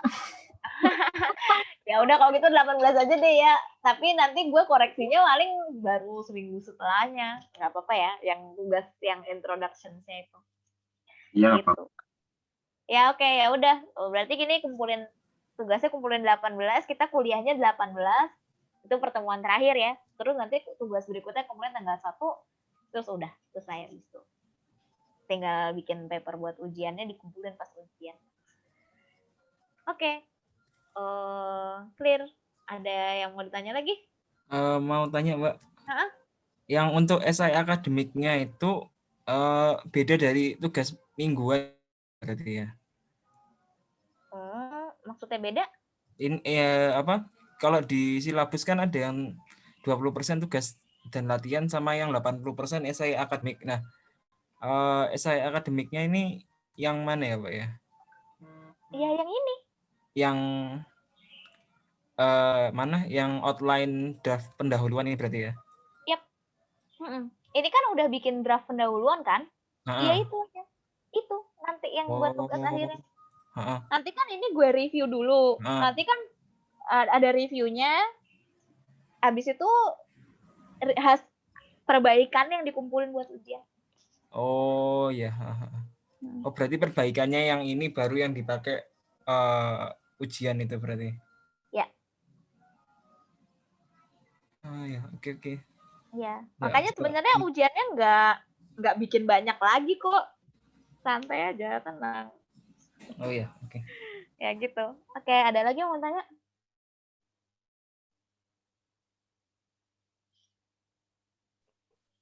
Kalau nggak ada yang ditanya, kita tutup dulu ya. Oh, ada yang mau nanya.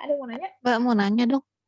Kalau untuk perkuliahan yang ini tuh berarti nggak ada presentasinya ya? Apa gimana ya?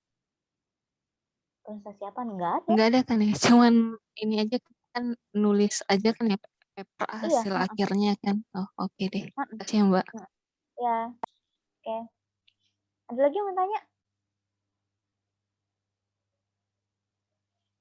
Oke, kalau nggak ada yang mau ditanya, berarti gue tutup dulu aja sampai di sini. Nanti gue siapin dulu emasnya buat ngumpulin tugasnya.